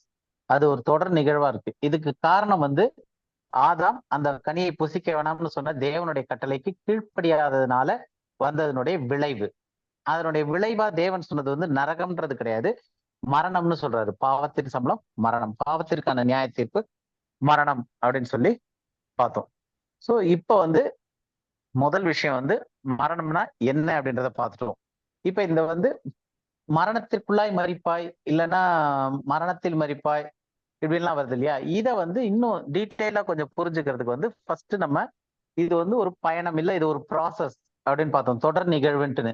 அந்த டெத் இஸ் அ ஜேர்னி அப்படின்றதுலதான் நம்ம 2 வசனம் ஏற்கனவே நம்ம பார்த்திருக்கோம். சாகவே சாவாய்ன்னு சொன்னது வந்து ஒரு ப்ராசஸ் தான் சொல்றாரு. மரணத்திற்குள்ளாய் மரிப்பாய்ன்னு சொல்லிட்டு 2:17 பார்த்தோம். இப்போ இதுல வந்து பெண்ணுக்கும் சரி ஆணுக்கும் சரி எப்படி அந்த மரணத்தின் ப்ராசஸ் இருக்கும் அப்படின்னு ஆண்டவர் சொல்றாரு. சோ அதுல முதல் விஷயம் ஸ்திரீக்கு என்ன போட்டிருக்காருன்னு பார்ப்போம். ஆதியாகமம் 3:16.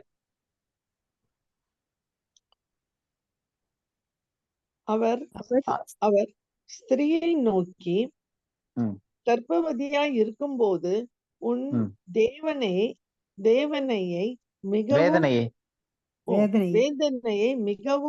பெருக பண்ணுவேன். வேதனையோடு பிள்ளை பெறுவாய். உன் ஆசை உன் புருஷனை பற்றி இருக்கும். அவன் உன்னை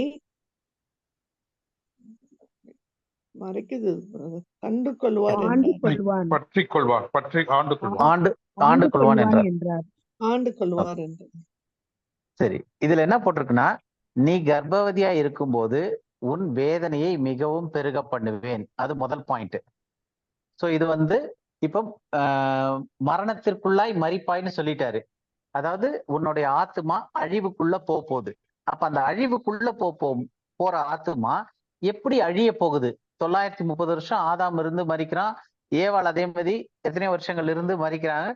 சோ இந்த வருஷங்கள் வாழ்ந்து அப்படியே கொஞ்சம் கொஞ்சமா அவங்க பலவீனமாயி மரிக்க போறாங்க இல்லையா? சோ இந்த ப்ராசஸ், அந்த மரணம்ன்ற ப்ராசஸ்ல அவங்க இந்த உயிரோட இருக்கும்போது அவங்களுக்கு எப்படிப்பட்ட ப்ராசஸ் இருக்க போகுது அந்த மரணம் ப்ராசஸ் அப்படின்னும் போது ஸ்திரீக்கு என்ன சொல்றாரு? முதல் பாயிண்ட், நீ கர்ப்பவதியா இருக்கும்போது உன் வேதனையை மிகவும் பெருக பண்ணுவேன்.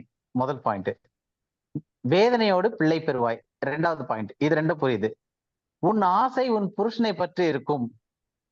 இது சாபம்னு நினைக்கிறீங்களா, இல்ல இது லேடிஸ் தான் பதில் சொல்லணும்?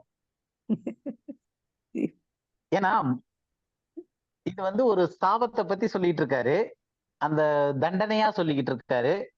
எப்படி அந்த மரணம் ப்ராசஸ் உனக்கு இருக்க போகுது அப்படின்னு சொல்லிட்டு ஸ்திரீக்கு சொல்லும் போது, நீ கர்ப்பவதியா இருக்கும்போது மிகவும் வேதனை பெறுவாய், வேதனையை மிகவும் பெருக பண்ணுவேன்றது புரிந்து முடியுது. வேதனையோடு பிள்ளை பெறுவாய்ன்றது புரிஞ்சுக்க முடியுது. இது ரெண்டும் வந்து வேதனைக்குரிய விஷயமா சொல்லப்படுது. புருஷனை வந்து சொல்லும் போது அவன் அதுக்கு அடுத்த பாயிண்ட்ல வந்து அவன் உன்னை ஆண்டு கொள்வான் என்றார். அது கூட ஓகே. ஆனா உன் ஆசை உன் புருஷனை பற்றி இருக்கும். இது எப்படி சாபமா இருக்கும்? யாராவது திங்க் பண்ணிருக்கீங்களா? ஆமா பிரதர். இது எப்படி சாபமா இருக்கும்? ஏன்னா இது வந்து சொல்லுங்க. இப்ப நம்ம வந்து ஒரு சிம்பிளா ஏதோ சொல்றோம்னு வச்சுக்கோங்களேன். எல்லாமே நம்ம ஹஸ்பண்ட் மற்றவங்க சொல்றது காட்டியும் ஒரு சின்ன கமெண்ட் அவரு சொன்னாங்கல்ல, நமக்கு எவ்வளவு ஒரு சந்தோஷமாயிடுது. அதே மாதிரி சாதாரணமா ஒரு கோவப்பட்டாலே நமக்கு அப்படியே சோர்ந்து போயிடும். மத்தவங்க யாருன்னா சொன்னாக்கா சரி போயிட்டு போகுதுன்றோம். ஆனா நமக்கு இது எப்படி சாபமா இருக்கும்னு கேக்குறேன் நானு. அது வந்து எங்களுக்கு துக்கம் வருது இல்ல பிரதர், அது துக்கம் வருது இல்ல அந்த மாதிரி திட்டா எங்களை. இல்ல, இது திட்டினதை பத்தியே இல்ல. அதாவது உன் ஆசை உன் புருஷனை பற்றி இருக்கும். Your desire shall be to thy husband. ஆமா, அவங்க மேல நாங்க ஆசை வைக்கிறதுனால, அந்த இயற்கையான ஆசை எங்களுக்கு கொடுத்ததுனால. இல்ல, இது இப்ப வந்து ஆண்களுக்கு இத சொல்லல. அதுதான் பிரதர். இப்ப அந்த ஆசை யாரை பற்றி இருக்கும்? பிள்ளைகளை இல்ல, அவன் தாய் தகப்பன் இல்ல, புருஷனை பற்றி இருக்கும் தான் போட்டிருக்கு.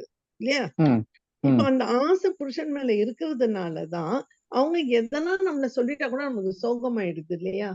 வேதனை இல்ல வருது இல்லையா? அதாவது ஆசை புருஷனை பற்றி இருக்கறனால ஏதாவது சொல்லிட்டா சோகமாகுதுன்றது நீங்க அடுத்த ஸ்டேஜுக்கு போறீங்க.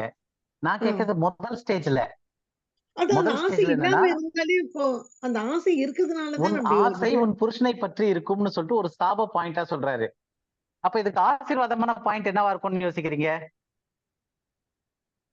பிரதர் பிரதர் என்ன பிரதர் எனக்கு எல்லாம் பிரச்சனைகள்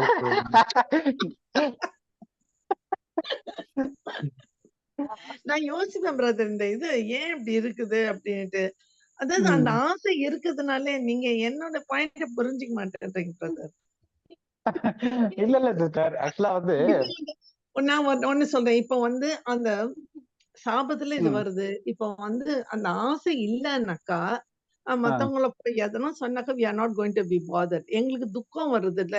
அது துக்கம் ம். வர்றது அந்த இல்ல சாபத்துல இப்ப தானே அது எங்களுக்கு. புருஷன் இல்ல சிஸ்டர். அது புருஷன் மட்டும் இல்ல. இப்ப பிள்ளைங்களே நமக்கு ஏதாவது ஒண்ணு சொல்லிடுறாங்கன்னு வச்சுங்களேன். துக்கம் வரதான் செய்யும். அது பிள்ளைங்க வந்து அடுத்த ஸ்டேஜ். பிள்ளைங்க வந்து ஃபர்ஸ்ட் வந்து ஹஸ்பண்ட் ஏதோ நமக்கு ஒரு நல்லது சொன்னா கூட நமக்கு எவ்வளவு ஒரு சந்தோஷம் வருது இல்லையா? ம்.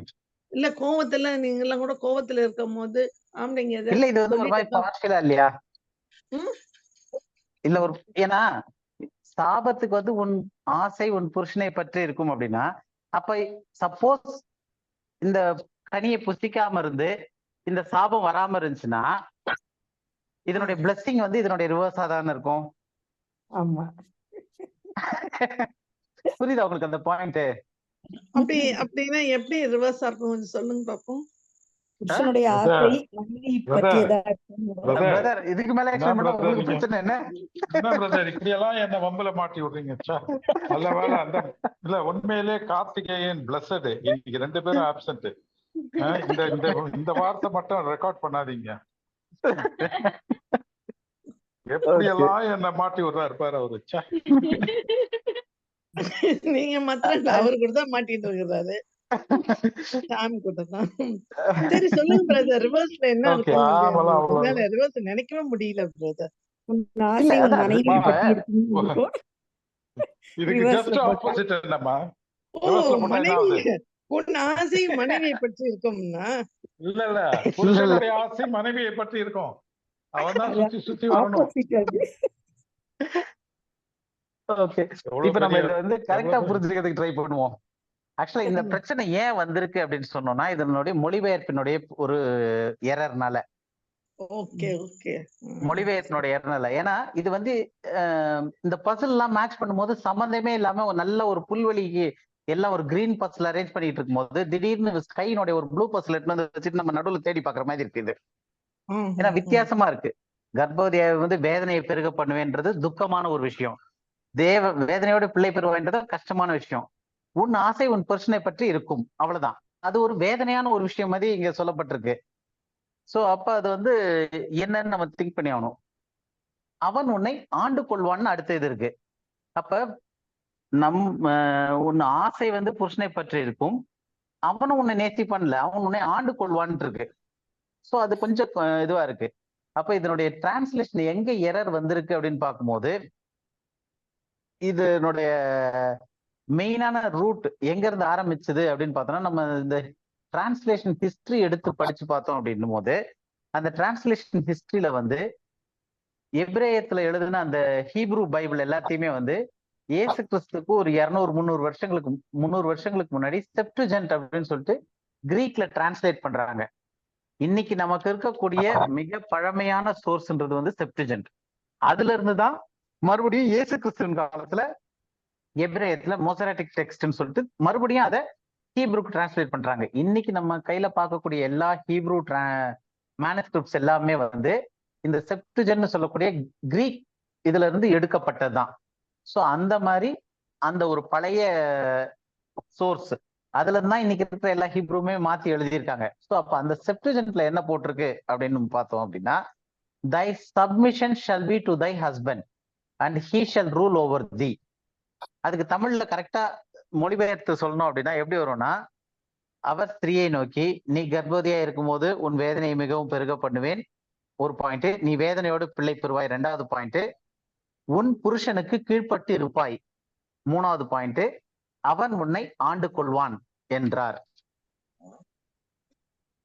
அதாவது அந்த ஈக்குவாலிட்டியா ஃபர்ஸ்ட் வந்து ஸ்திரீ வந்து அந்த கனியை எடுத்து புசிச்சு தானும் புசித்து தன் புருஷனுக்கும் கொடுத்து இது பண்ணனால ஆதாம்கிட்ட கேட்டோடனே நீ ஏற்பட்ட ஸ்திரீ தான் எனக்கு கொடுத்தா அப்படின்னு சொல்றாரு. அப்ப அங்க வந்து ஸ்திரீக்கு சொல்லும் போது நீ உன் புருஷனுக்கு கீழ்ப்பட்டு இருப்பாய். So wife has to submit to the ஹஸ்பண்ட்ன்றதே வந்து ஒரு கர்ஸ். ஆக்சுவலா இந்த பாயிண்ட் நான் யோசித்தேன் ராஜா. சொல்லுங்க ஆண்டி. சொல்லுங்க. இந்த பாயிண்ட் நான் யோசித்தேன். அதாவது ஆண்களுக்கு வந்து அடங்கிதான் இருக்கணும் பெண்கள், புருஷன் சொல்றதுக்கெல்லாம் கீழ்ப்படிக்கணும், புருஷனுடைய கண்ட்ரோல்ல தான் இருக்கணும் பெண்கள். அதுதான் அப்ப அதனுடைய மீனிங்கா இருக்கும்னு யோசித்தேன். ஆனா இது வந்து நம்ம தமிழ்நாட்டுக்கு தான் அந்த கல்ச்சர். அது வந்து மொத்தமா வேர்ல்டு முழுக்க நம்ம எப்படி போட முடியும்ன்றக்காக தான் நான் இந்த பாயிண்ட் சொல்லல. அது சொல்ல வந்தேன். பட் யோசிச்சுட்டு ஜென்ரலா இது மாதிரி பெண்கள் வந்து புருஷனுக்கு அடங்கி இருக்கணும், கீழ்ப்படிஞ்சு இருக்கணும், அவங்க இஷ்டப்படி எதுவும் செய்யக்கூடாது, அவங்க கண்ட்ரோல்ல தான் இருக்கணும் அப்படின்றது ஆக்சுவலா நம்ம தமிழ்நாடு கல்ச்சர்ல தான் அது இருக்கு. வெளியில மத்த கல்ச்சர்ல அக்கா நான் ஒண்ணு சொல்றேன் அக்கா. எனக்கு வந்து ஒரு அமெரிக்கன் ஃப்ரெண்டு ஒருத்தர் இருந்தார், ஒரு மிஷினரி இருந்தார், சரிங்களா? அவங்க ஒய்ஃப் பேர் வந்து மார்கரெட் அப்படின்னு. அவங்க வந்து சதர்ன் பாப்டிஸ்ட் சர்ச், அந்த சதர்ன் பார்ட் ஆஃப் அமெரிக்கால இருந்து வரவங்க. அவங்களுடைய கல்ச்சரை பத்தி அதெல்லாம் நிறைய நான் அவங்களோட பேசி தெரிஞ்சிட்டு இருந்திருக்கேன். அந்த கல்ச்சர்ல பெண்கள் வந்து ரொம்ப சப்மிசிவா இருப்பாங்க ஆண்களுக்கு. அமெரிக்கால நான் சொல்றேன். இது வந்து ஒரு 60-70 வருஷத்துக்கு முன்னாடி. இந்த ஒரு இடையில தான் வந்து இந்த விமன் லிபரேஷன்ன்ற அந்த கான்செப்ட் எல்லாம் வந்து அது என்னது மாதிரி விமன் ஃப்ரீடம், அது ஈக்குவாலிட்டி, அந்த இதெல்லாம் வந்து ஃபெமினைசம். இப்ப எந்த அளவுல அமெரிக்கால இது வந்திருக்குனாக்கா, ஐ மீன் சொல்றதுக்கே கூச்சமா இருக்கும், விமனுக்கும் ஜென்ஸுக்கும் டாய்லெட் தனியா இருக்க வேண்டாம்ன்ற அளவுல இன்னைக்கு ஆர்குமெண்ட் வந்துருக்கு, சரிங்களா? ஆனா எல்லா கல்ச்சருமே, ஜெர்மன் ஃப்ரெண்ட்ஸ் எனக்கு இருக்கிறாங்க, அவங்களும் வந்து இல்ல ரொம்ப ஒரு மாதிரி இந்த ஃபெமினிசம் எல்லாமே இந்த 19th செஞ்சுரியில இருந்து தான் பிரச்சனை இந்த அளவுக்கு தலையெடுத்திருக்கு. ஆனா நார்மலா இது கிடையாது. ஏன்னா இது வந்து போஸ்ட் மாடர்னைசேஷன் அப்படின்வாங்க, போஸ்ட் மாடர்ன் ஈரா அப்படின்வாங்க. அதாவது மாடர்ன் அந்த இண்டஸ்ட்ரியல் ரெவல்யூஷன்லாம் வந்தது இல்லைங்களா, அதுக்கு முன்னாடி வேர்ல்டுனுடைய மெயின் எக்கானமி வந்து அக்ரிகல்ச்சரா தான் இருந்தது. அந்த அக்ரிகல்ச்சரா இது இருக்கும்போது ஈக்குவாலிட்டி இருக்காது. ஆம்பளைங்க வந்து கஷ்டப்பட்டு வேலை செய்வாங்க, பொம்பளைங்க கூட விவசாயத்துல ஹெல்ப் பண்ணுவாங்க, அந்த மாதிரி எல்லாம் இருந்தது. இந்த இண்டஸ்ட்ரியல் ரெவல்யூஷன் வந்ததுக்கு அப்புறமா தான் இந்த மாதிரியான நிறைய ஈக்குவாலிட்டி வேணும், விமென்ஸ் ரைட் மூவ்மெண்ட் இதெல்லாம் வந்தது. ஒரு சொல்லுங்க. எல்லாருமே ரெண்டு மாறிடுச்சு இல்லையா? அந்த காலத்துல கணவன் எல்லாம் அந்த காலம். இப்ப யாரும் அப்படி இல்ல. இப்ப இல்ல. அதாவது இப்ப வந்து மாடர்னைஸ் அந்த இதெல்லாம் வந்துகிட்டு இருக்கு. பட் நமக்கு பிப்ளிக்கலா வந்து நம்ம இப்ப படிக்கும் போது பைபிள்ல ஆண்டவர் எப்படி ஏற்படுத்தியிருக்காருன்ற ஒரு கான்செப்ட் இருக்கு. அத இந்த சாராளெல்லாம் ஆபிரகாம் வந்து எவ்வளவு பிரச்சனை எல்லாம் பண்ணிருக்கான். பொண்டாட்டியே கூட பிறந்ததுன்னு சொல்லிட்டு அக்கா தங்கச்சின்னு சொல்லி அவன் தூக்கிட்டே போயிட்டான். அப்போ கூட தன்னை காப்பாத்திக்கணும்னு சொல்லிட்டு ஆபிரகாம் கம்முன்னு இருந்தா. அப்படிப்பட்ட புருஷன் கூட அவ என்ன சொன்னா, ஆண்டவனே ஆண்டவனேன்னு தான் உட்கார்ந்து இருந்தா. துரோகி, என்னை ஏமாத்திட்டு எப்படி, பெண்ணாதியை காப்பாத்த துப்பு இல்லாம ராஜா கிட்ட என்ன வெட்டிச்சிட்டே உன் உயிருக்காக செல்பிஷா இருந்த அப்படின்னு சொல்லி சாராள் கேள்வி கேட்கலாம் அந்த காலத்துல. என் ஆண்டவனேன்னு அவ சப்மிசிவா தான் இருந்தா. நம்ம பாக்குறோம் இத. இந்த ஹைரார்க்கிய புரிஞ்சுக்கிறதுக்கு, இந்த ஆண்டவர் கொடுத்திருக்காருன்ற ஹைரார்க்கி புரிஞ்சுக்கிறதுக்கு இன்னொரு வசனம் கூட படிக்கலாம். 1 கொரிந்தியர்ல 11வது அதிகாரம் 3வது வசனம். 1 கொரிந்தியர் 11:3. இதுதான் ஆண்டவருடைய ஹைரார்க்கி பிளான். ஒவ்வொரு புருஷனுக்கும் கிறிஸ்து தலையாய் இருக்கிறார் என்றும், ஸ்திரீ புருஷன் தலையாய் இருக்கிறான் என்றும், கிறிஸ்துவுக்கு தேவன் தலையாய் இருக்கிறார் என்றும் நீங்கள் அறிய வேண்டும் என்று விரும்புகிறேன். ஓகே, ஒரு மனுஷனுக்கும் கிறிஸ்து தலையா இருக்காரு, ஸ்திரீக்கு புருஷன் தலையா இருக்காரு, கிறிஸ்துக்கு தேவன் தலையா இருக்கிறார். அப்ப இந்த வசனம் வந்து ஒரு கிளியரான ஒரு ஹைரார்க்கியை காட்டுது. ஒரு சின்ன இந்த இடத்துல இது லிட்டில் அவுட் ஆஃப் கான்டெக்ட் போகும். அந்த கிறிஸ்து தேவன் கிறிஸ்துவுக்கு தலையா இருக்கிறார் இல்ல தேவன் கிறிஸ்துவுக்கு தலையா இருக்கிறார் என்று சொல்லி இருக்கு இல்லையா? அது அவரு கிறிஸ்து இந்த உலகத்துல இருக்கும் போதியா இல்ல எப்பொழுதுமே வா? நீங்க வேண்டாம், நீங்க என்ன நினைக்கிறீங்க மத்தவங்க? எப்பவுமே தான் அது. எப்பவுமே தான் அது. அப்போ சரிங்க பிரதர், அதோட நிறுத்திக்கலாம். அப்புறமா அது மத்த இதுக்கு வரலாம். சித்திக்கு புரிஞ்சிருக்கும் என்ன சொல்லுறீங்கன்னு. அப்புறம் பார்க்கலாம். ஓகே, சரிங்க பிரதர், கோ ஹெட். சோ நம்ம பேக் டு அந்த கான்டெக்ட்ல வரும்போது அதனுடைய ப்ராப்பர் டிரான்ஸ்லேஷன் என்னெல்லாம் அந்த மரணத்திற்கு போகக்கூடிய இதுல அந்த கர்ஸ்ல, அதாவது அழிவுக்குள்ள ஆத்மா போயிருச்சு. அந்த அழிவுக்குள்ள போன ஆத்மா வந்து டோட்டலா அந்த மரணம்ன்ற பாயிண்ட சந்திக்கிற வரைக்கும் அவங்களுடைய லைஃப் எப்படி இருக்க போகுது அப்படின்னு சொல்லும் போது, ஸ்திரீக்கான பாயிண்ட்ல வந்து பிள்ளை பேற்றுல வந்து வேதனையை பெருக பண்ணுவேன், கர்ப்பவதியா இருக்கும்போது வேதனை மிகுந்த வேதனை இதுவாகும், உன் புருஷனுக்கு கீழ்பட்டு இருப்பாய். இதுதான் வந்து நமக்கு இருக்கக்கூடிய அந்த செப்டுஜென்ட் டிரான்ஸ்லேஷன்ல இருக்கக்கூடிய அந்த ரெஃபரன்ஸ் வசனம் ஒரிஜினலா. அதுல இருந்தா எடுத்து இன்னைக்கு இருக்கிற எல்லாமே டிரான்ஸ்லேட் பண்றாங்க. அதுல சில டிரான்ஸ்லேஷன்ல வந்து உன்னுடைய ஆசை உன் புருஷனுக்கு கீழ்பட்டு இருக்கும் அப்படின்னு சிலர் மாத்திருக்காங்க. ஏன்னா இது வந்து ரொம்ப இதுவா இருக்கிறதுனால.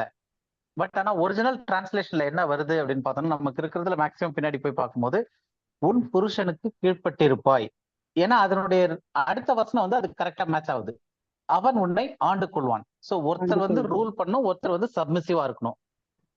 அப்போ அந்த இதுல பார்க்கும்போது ஸ்திரீக்கு வந்து சப்மிசிவா இருக்கணும் புருஷனுக்கு, புருஷன் வந்து ஆண்டு கொள்வான் அப்படின்றத வந்து ஒரு கர்ஸா, அதாவது இந்த பாவத்தினுடைய விளைவா வந்த கர்ஸ்ல கொடுக்கப்பட்ட ஒரு விஷயம். அதனால இந்த வசனத்தை நம்ம இப்படியே பார்த்தோம்னா, உன் ஆசை உன் புருஷனை பற்றி இருக்கும் அப்படின்னா ஒரு அர்த்தமே வராது. அவன் உன்னை ஆண்டு கொள்வான் போது நம்ம விதவிதமா சொல்லலாம். ஏன்னா பட் இதனுடைய ஒரிஜினல்ல வந்து ஆசை இல்லை, உன் புருஷனுக்கு கீழ்பட்டிருப்பாய் அப்படின்றது தான் இருக்கு. அவன் உன்னை ஆண்டு கொள்வான் அப்படின்றது தான் அந்த ஒரிஜினலோட இதுல இருந்து நமக்கு தெரியுது. அடுத்தது மனுஷனுக்கும் அதே மாதிரி அவர் கர்ஸ் கொடுத்திருக்காரு. எப்படி அந்த ஆத்மா மரணத்திற்குள்ள போன பிறகு அவன் மறிக்கிற அந்த எண்ட் பாயிண்ட் வரைக்கும் எப்படி அவனுடைய லைஃப் இருக்க போகுதுன்னு. அப்ப இந்த ப்ராசஸ் தான் இன்னைக்கு ஒரு குழந்தை தாயின் கர்ப்பத்துல உருவாகிறதுல இருந்து அது வளர்ந்து அது மறிக்கிற வரைக்கும் என்ன ப்ராசஸ்ன்றது இந்த மாதிரி ப்ராசஸ்ல தான் இருக்க போகுது. ஏன்னா இதுதான் தேவன் அந்த மரணத்திற்கு போற வரைக்கும் இருக்கிறதுக்கான ப்ராசஸ் கொடுக்குறாரு. ஆதியாகமம் 3வது அதிகாரம் 17, 18, 19 3 வசனங்கள் படிக்கலாம்.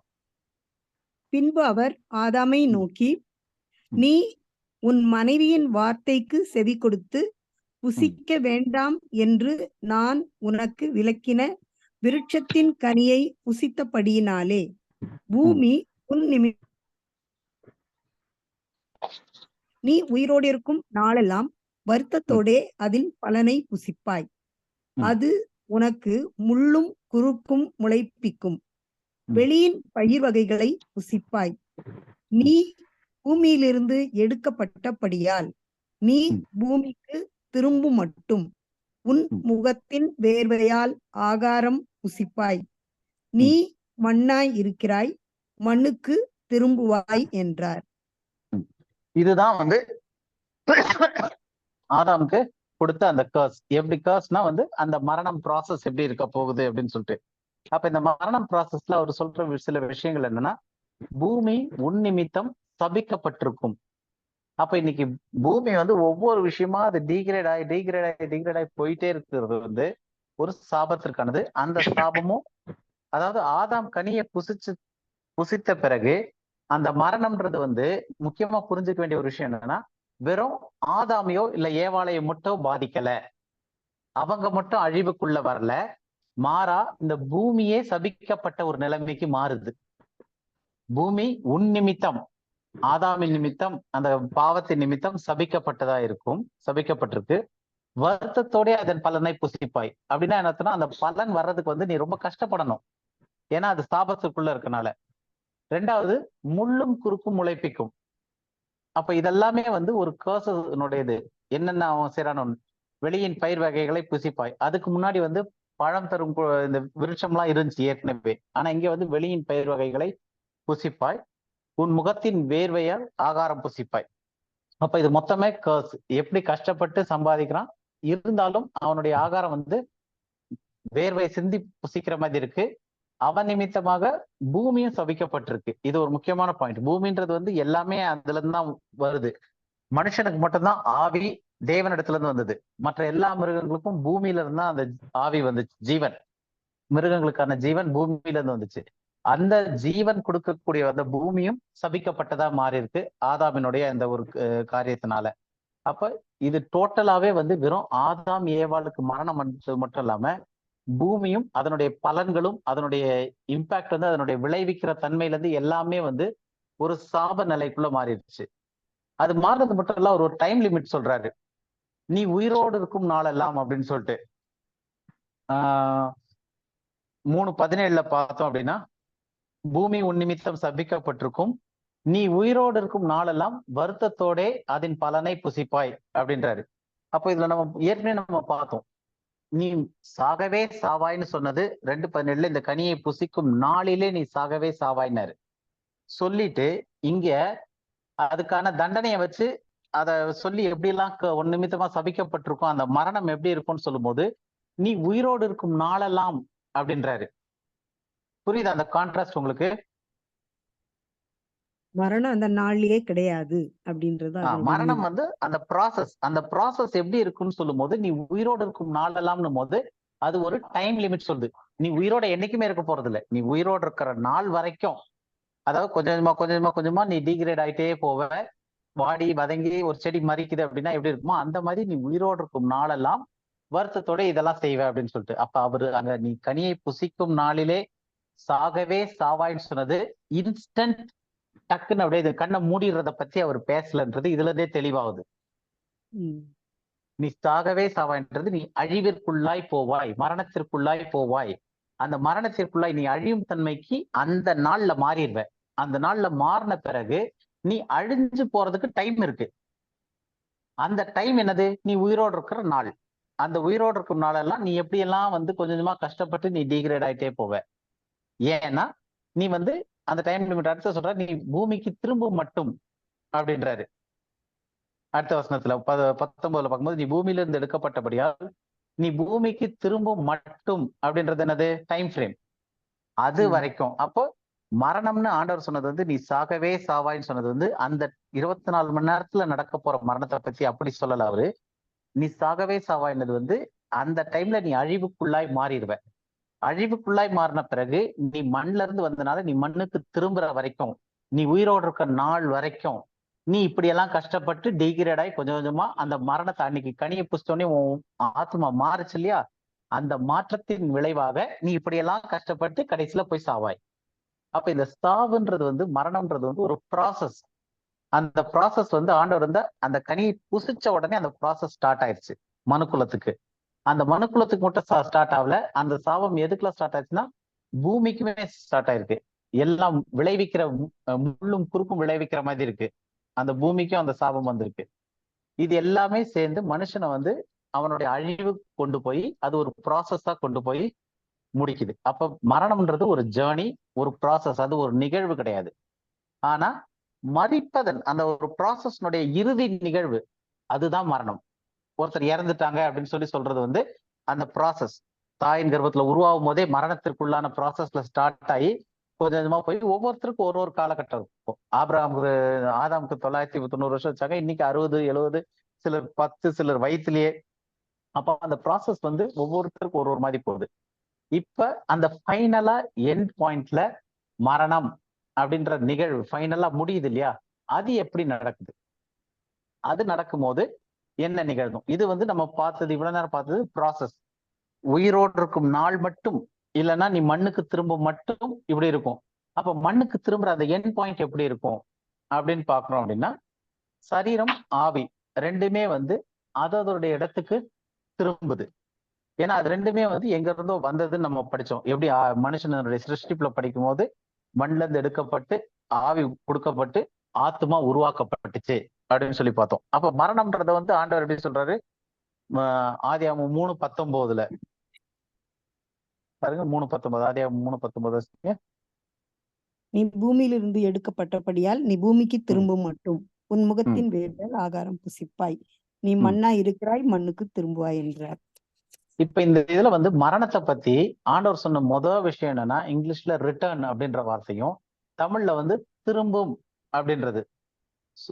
முதல் நீ பூமியிலிருந்து எடுக்கப்பட்டவரையால் பூமிக்கு திரும்பும் மட்டும். அப்ப மரணம்ன்றது என்னது? எண்ட் பாயிண்ட் என்னது? மண்ணு வந்து பூமியிலிருந்து எடுக்கப்பட்டது என்னது? சரீரம். அப்போ அந்த சரீரத்தை பத்தி பேசும்போது, நீ பூமியிலிருந்து எடுக்கப்பட்ட சரீரத்தை உடையவன், நீ பூமிக்கு திரும்பும் மட்டும் அப்படின்னு சொல்லிட்டு சொல்றாரு. ரெண்டாவது, மண்ல இருந்து எடுக்கப்பட்டது, மண்ணா இருக்கிறாய், மண்ணுக்கு திரும்புவாய். அப்ப டெத்துன்றத வந்து ஆண்டவர் அங்க என்ன சொல்றாருன்னா, ரிட்டர்ன், மறுபடியும் நீ மண்லவே போய் சேர்றதுதான் டெத்து அப்படின்னு சொல்றாரு. இதை இன்னும் தெளிவா புரிஞ்சுக்கிறதுக்கு பிரசங்கியில 12வது அதிகாரம் 7வது வசனம். இவ்விதமாய் மண்ணானது தான் முன்னிருந்த பூமிக்கு திரும்பி ஆவி தன்னை தந்த தேவனிடத்திற்கு மறுபடியும் போகாததற்கு முன்னும் அவரை உன் வாலிப பிராயத்திலே நினை.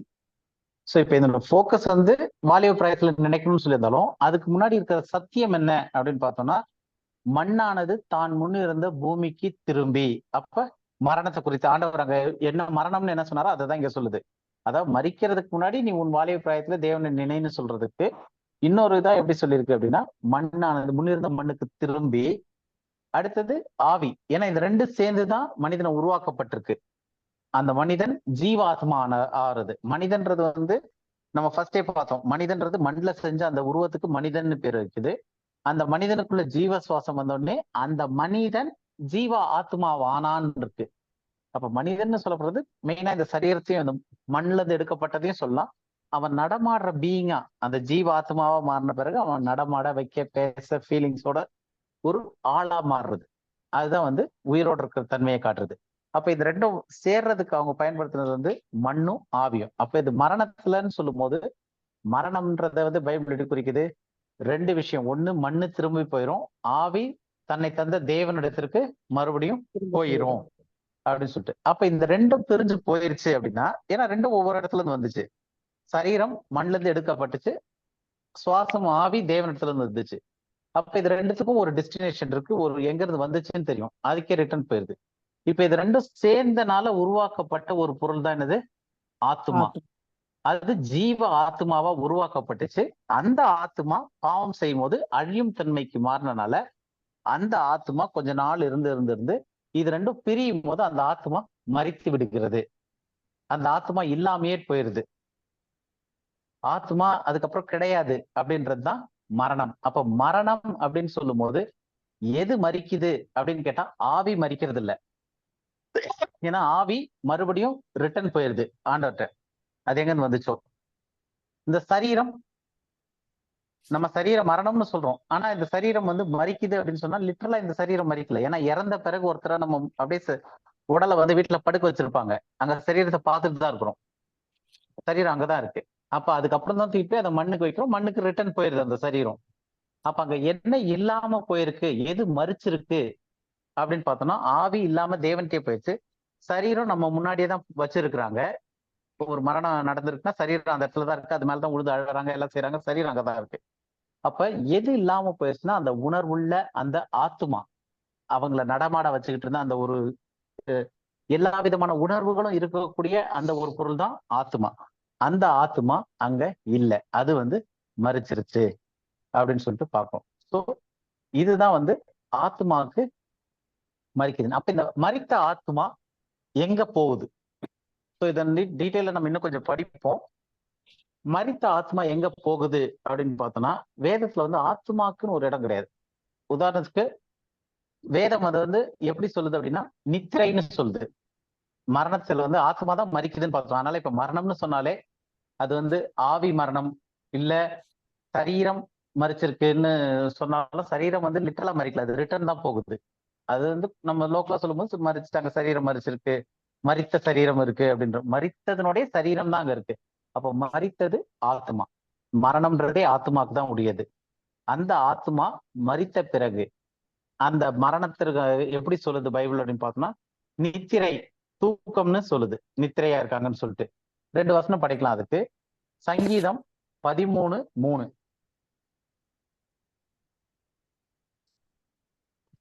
சங்கீதம் 13:3.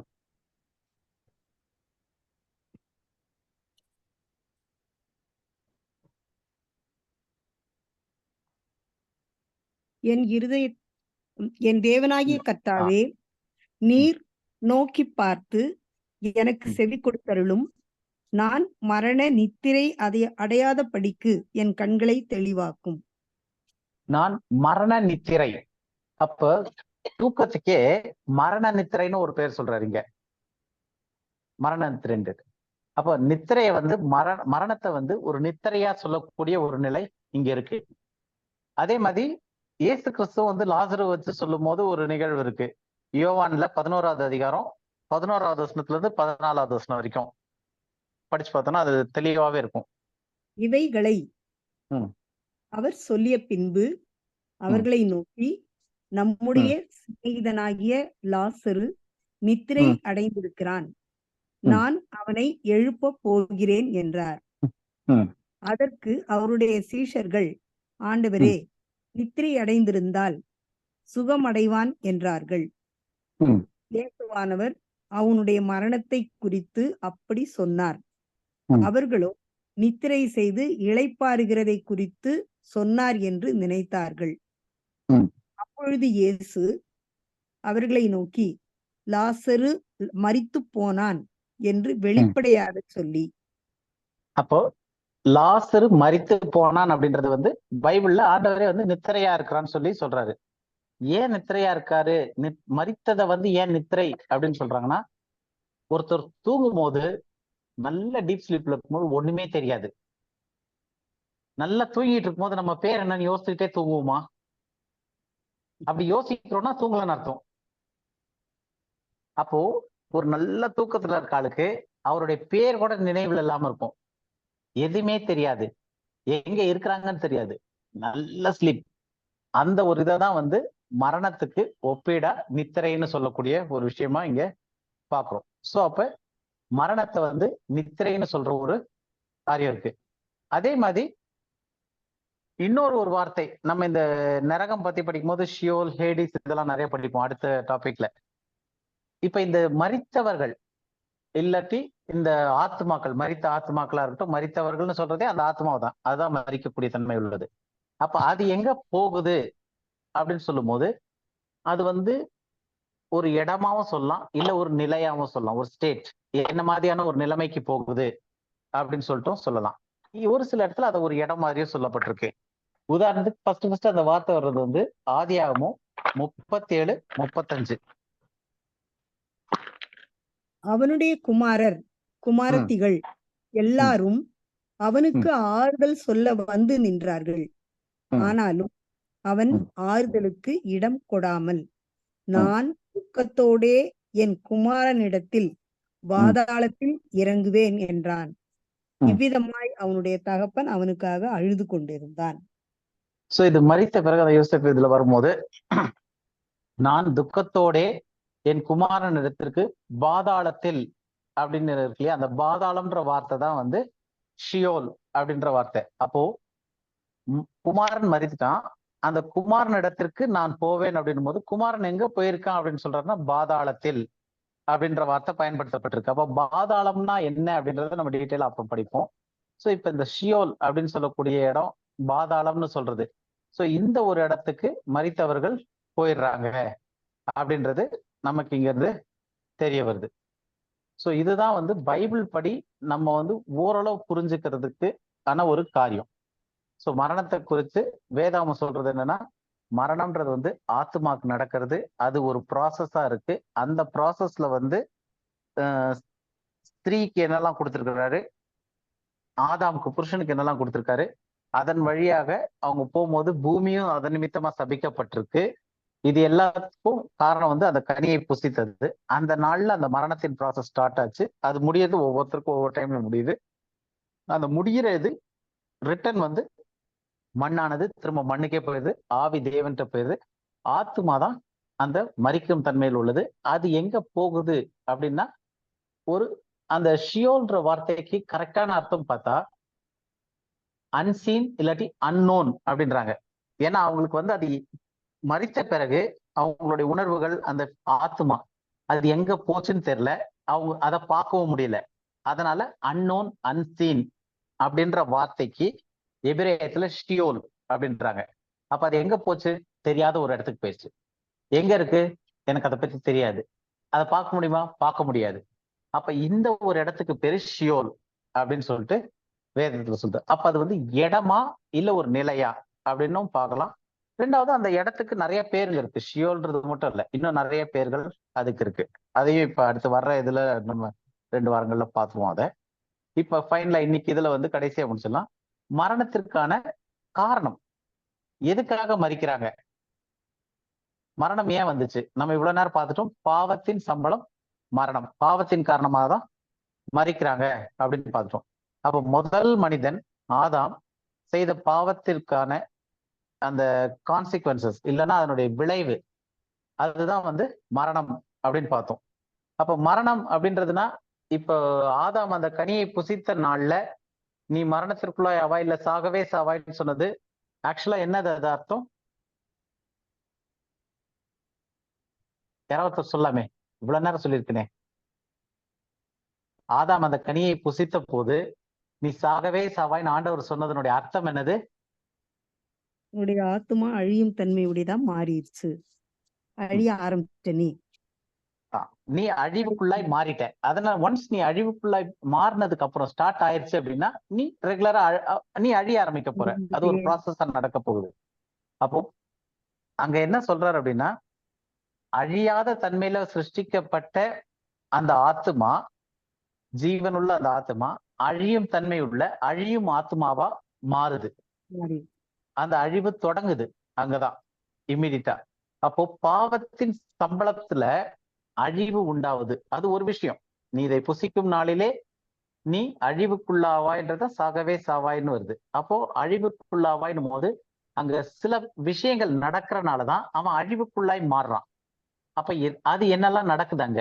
ஆதாம் அந்த கனியை புசிச்ச பிறகு அங்க நடந்த நிகழ்வுகள் என்னெல்லாம் அப்படின்னு பார்த்தோம்னா, இல்ல அதனுடைய விளைவுகள் என்னெல்லாம் அப்படின்னு பார்த்தோம்னா, முதலாவது ஆதாம் எப்படி சிருஷ்டிக்கப்பட்டான் அப்படின்னா, தேவனுடைய இமேஜ்ல, தேவனுடைய ரூபத்தின்படி சிருஷ்டிக்கப்பட்டான். இரண்டாவது சாயல், முதல் ரூபம். அப்ப தேவனுடைய ரூபத்துல சிருஷ்டிக்கப்படும் போது தேவனுடைய ரூபம் நம்ம என்னன்னு பார்த்தோம் அப்படின்னு பார்த்தோம்னா, அவருடைய மகிமையின் பிரகாசம், ஒளியின் வஸ்திரம், மகிமையின் வஸ்திரம் தரித்தவனாக. அப்போ ஆதாம் வந்து சிருஷ்டிக்கப்பட்ட போது தேவனுடைய ரூபத்துல இருந்தான் அப்படின்னா அவருடைய மகிமையின் பிரகாசத்தை அணிந்தவனாகவும் அதை ரிஃப்ளெக்ட் பண்றவனாகவும் ஒளியின் வஸ்திரத்தை தரித்தவனாகவும் சிருஷ்டிக்கப்பட்டான். அதுதான் தேவனுடைய ரூபம் அப்படின்னு பார்த்தோம். ஏன்னா தேவனுடைய ரூபம்ன்றது கண்ணு கால் கை மூக்கு அந்த இது கிடையாது. அப்ப அவருடைய ரூபம்னா இருக்குது. ஏன்னா அதரிசனமான தேவன், அவருடைய தற்சுரூபம் இயேசு கிறிஸ்து. அந்த கர்த்தராகிய இயேசு கிறிஸ்து எப்படி இருந்தார்னா இந்த பாவ சாயல்ல வந்தது கிடையாது. அதற்கு முன்னாடி அவர் மகிமையில இருந்தாரு. அப்ப அவரு தேவனுடைய பிரகாசத்தின் மகிமையா இருந்தாரு அப்படின்லாம் பார்த்தோம் அந்த வசனங்கள்லாம். அப்ப அந்த ஒரு ஒளியை தரித்திருந்தனால, அவ்வளவு ஒரு பிரைட்னஸ், அவ்வளவு ஒரு மகிமையை தரித்திருந்தனால அவர்கள் நிர்வாணிகளா இருந்தாலும் அவர்களுக்கு நிர்வாணிகள் என்று தெரியல. ஏன்னா அந்த மகிமை அவங்கள மறைச்சிருந்துச்சு. எப்ப அவங்க பாவம் செய்தாங்களோ, அந்த கனியை புசித்தார்களோ, அப்ப முதலாவது நடந்துச்சு அப்படின்னா தேவ ரூபத்தை இழந்தார்கள், தேவ மகிமையற்றவர்களானார்கள்னு வசனத்தை சொல்லும் ரோமர்ல. பாவம் செய்து எல்லோரும் பாவம் செய்து தேவ மகிமையற்றவர்களானார்கள். அப்ப எப்ப தேவ மகிமையற்றவர்களானார்கள்? பாவம் செய்தார்கள். யாருடைய பாவத்துல? ஆதாம் செய்த அந்த முதல் பாவத்துல தேவ மகிமையற்றார்கள். அப்ப தேவ மகிமைன்றது என்னது? அவர்களுக்கு வஸ்திரமாக இருந்தது.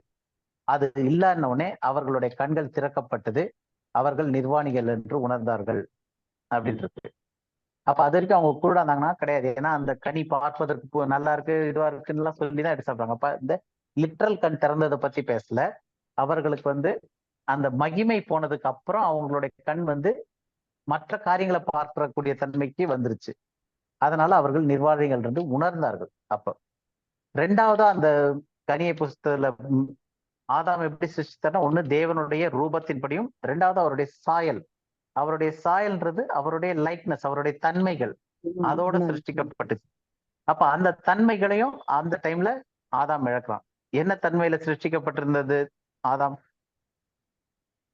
அவனை வந்து அவனுடைய சாயல சிருஷ்டிக்கப்படும் போது ஆளுகையை வச்சு ஒரு ராஜா மாதிரி இவை எல்லாவற்றையும் ஆண்டுகொள், இவை எல்லாத்தையும் கீழ்ப்படுத்து அப்படின்னு சொல்லிட்டு ஒரு ராஜ்யத்தை ஆளக்கூடிய தன்மையில வர்ற மாதிரி உலகத்தை ஆள மாதிரி ஆண்டவர் படைச்சார்னு பார்த்தோம். ஏன்னா அவர் ராஜாவா இருக்கார், அதே தன்மையிலே ஆதாமையும் படைச்சிருந்தார். அப்ப அந்த ஆளுகையை இழந்தான். யாருகிட்ட இழந்தான்? பிசாசு கிட்ட. பிசாசு கிட்ட போய் கீழ்ப்படும் போது பிசாசு கிட்ட அந்த ஆளுகையை ஆண்டவர் ஆதாமுக்கு கொடுத்த அந்த ஆளுகையை ஆதாம் பிசாசிடம் இழந்து போனான். அடுத்தது ஒரு அழியாத ஆத்மாவா உண்டாக்குன அந்த ஆத்மா அழியும் தன்மைக்கு மாறிடுச்சு. அப்ப அவன் மரிக்கும் தன்மையில உள்ள ஒரு அழியும் ஆத்மாவா மாறி போனான். அப்போ அதனுடைய விளைவு பாவத்தினுடைய சம்பளம் மரணம் அப்படின்னு பார்த்தோம். ரோமர் 6:23 பாவத்தின் சம்பளம் மரணம் அப்படின்னு பார்த்தோம். அப்ப மரணம் அப்படின்னு சொல்றது என்ன அப்படின்னா, அழிவில்லாத ஆத்மா அழிவுள்ள ஆத்மாவாக மாறியதுதான் அந்த கனியை புசித்ததனுடைய விளைவு.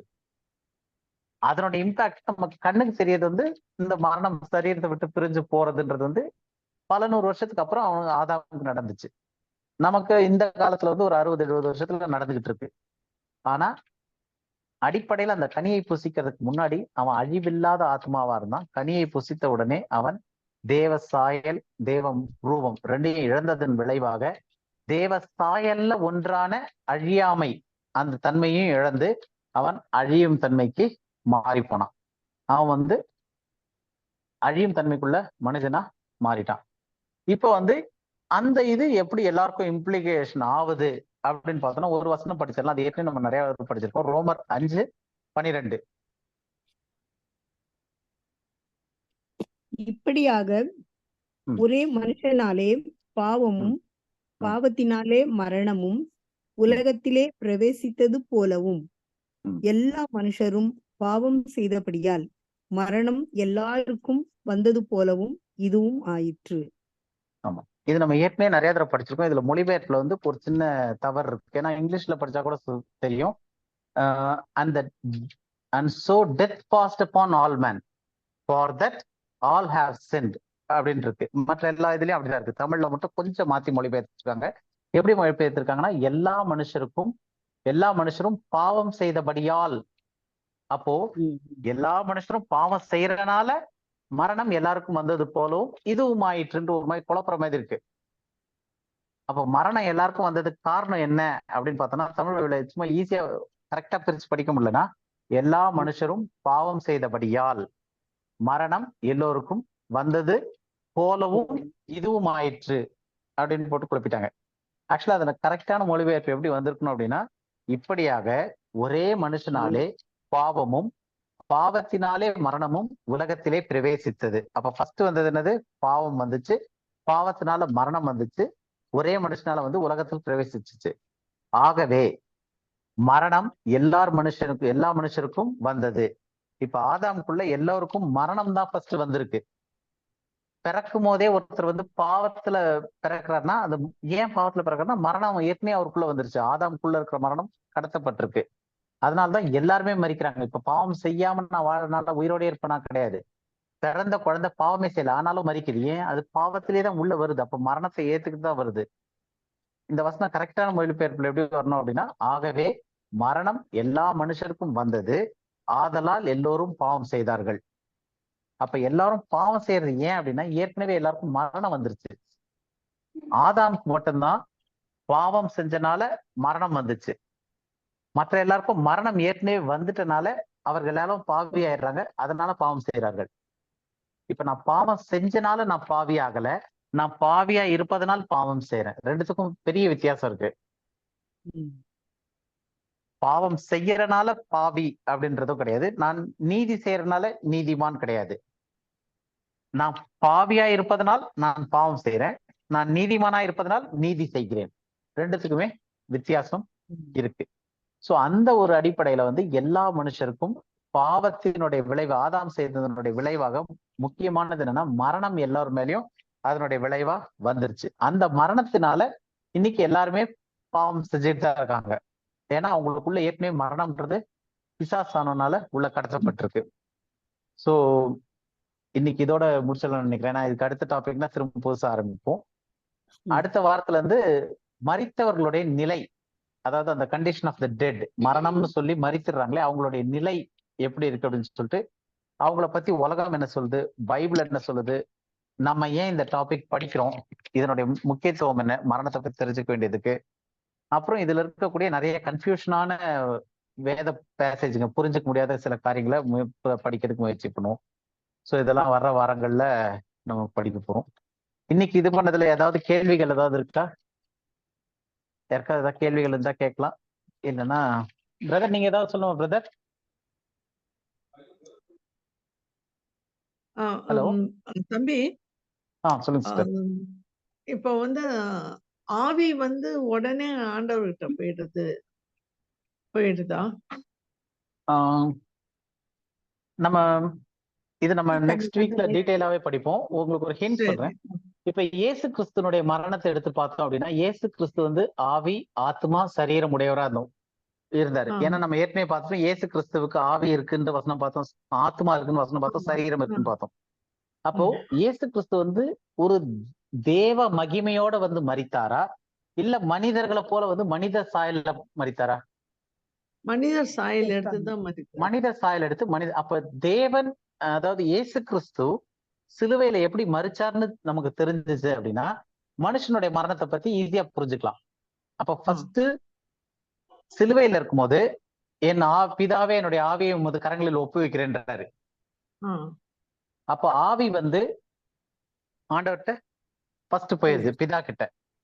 அப்ப சிலுவையில் அவர் அப்ப எப்படி இதை நம்ம புரிஞ்சுக்கலாம்னா, மரணம்ன்றதே என்ன அப்படின்னா, ஒரு ஆதாம் ஜீவ ஆத்மாவா உருவானப்ப முதல் ஆண்டவர் செஞ்சது என்னது?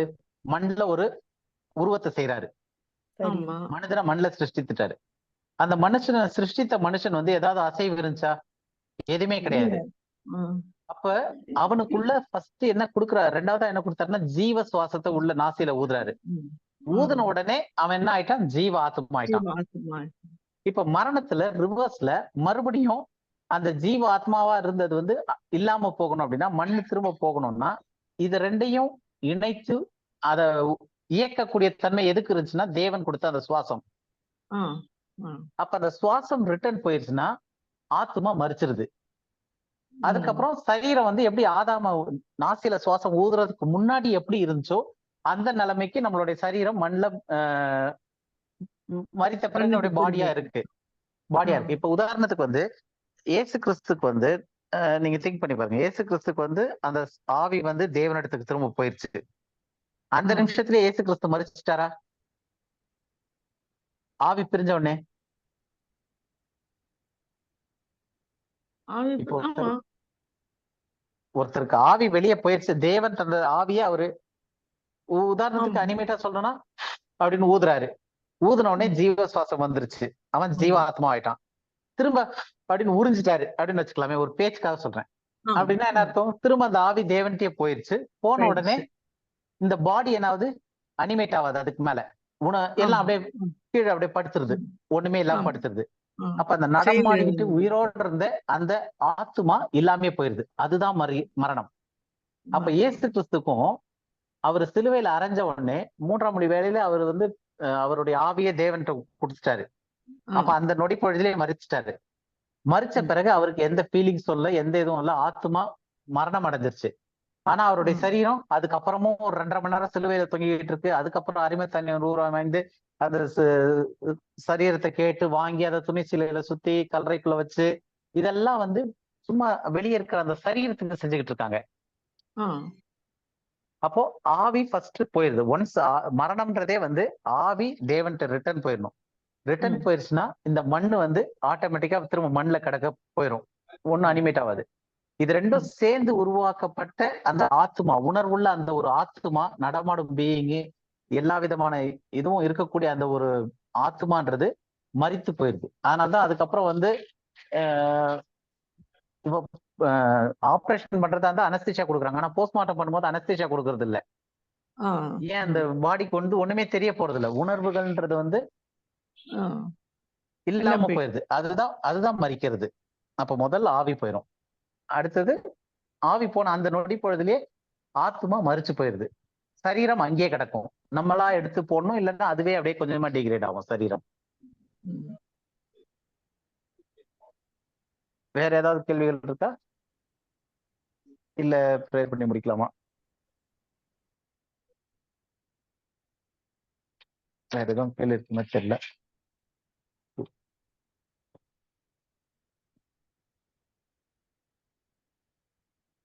ப்ரேயர் பண்ணி க்ளோஸ் பண்ணிடலாம்னு நினைக்கிறேன். வேற எதுவும் கேள்வி இல்லைல்ல? இல்ல பண்றது.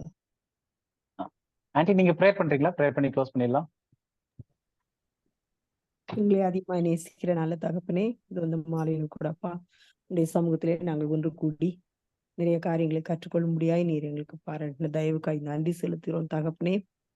ஆண்டவரே, நாங்கள் நிறைய காரியங்களை வேதத்தை படித்து தியானித்து கற்றுக்கொள்ள முடியாய் கிருபை கொடுத்துருக்கிறீங்கப்பா, அதுக்காய் ஸ்தோத்திரம். இந்த பைபிள் ஸ்டடியில வந்து கலந்து கொள்ளக்கூடிய ஒவ்வொருவரையும் ஆசீர்வதிங்க, எல்லாருடைய தேவையும் சந்திங்க. எல்லாரும் ஆண்டவரே இதை சரியான முறையில் புரிந்து கொள்ள நீங்க கிருபை பாராட்டுங்க. வழி நடத்தக்கூடிய பிள்ளைகளை நீங்க ஆசீர்வதிங்க. உங்களுடைய ஞானத்தாலும் ஆவியானுடைய கிருபையினாலும் நீங்க நிறைக்கும்படியாய் நாங்கள் ஜெபிக்கிறோம். சரியான முறையில் அந்த விளக்கங்களை நாங்கள் பெற்றுக்கொள்ள நீங்க கிருபை பாராட்டுவீராக. இந்த நேரம் முழுவதும் உடைய கரம் எங்களோடு கூட இருந்ததுக்காக நன்றி செலுத்துகிறோம். தொடர்ந்து நீர் எங்களோடு கூட ஒவ்வொருவரோடும் தங்கியிருக்கும்படியாய் ஜெபிக்கிறேன். துதிகன மகிமை யாவும் ஒருவருக்கே செலுத்துகிறோம். இயேசுவின் மூலம் ஜெபிக்கிறேன் நல்ல பிதாவே, ஆமென். ஆமென். ஆமென். ஆமென். என் ஆத்மாவே கர்த்தரை கர்த்தரை ஸ்தோத்திரி. கர்த்தரை ஸ்தோத்திரி. என் முழு என் உடமையை முழு அவருக்கு உள்ளமே கர்த்தரை ஸ்தோத்திரி. ஸ்தோத்திரி. என் என் ஆத்துமாவே ஆத்மாவே கர்த்தரை ஸ்தோத்திரி. கர்த்தரை ஸ்தோத்திரி. கர்த்தர் செய்த கர்த்தர் சகல செய்த உபகாரங்களை மறவாதே. ஆமென். ஆமென். ஆமென். Praise the Lord. Praise the Lord. Praise the Lord. Thank you. Bye bye.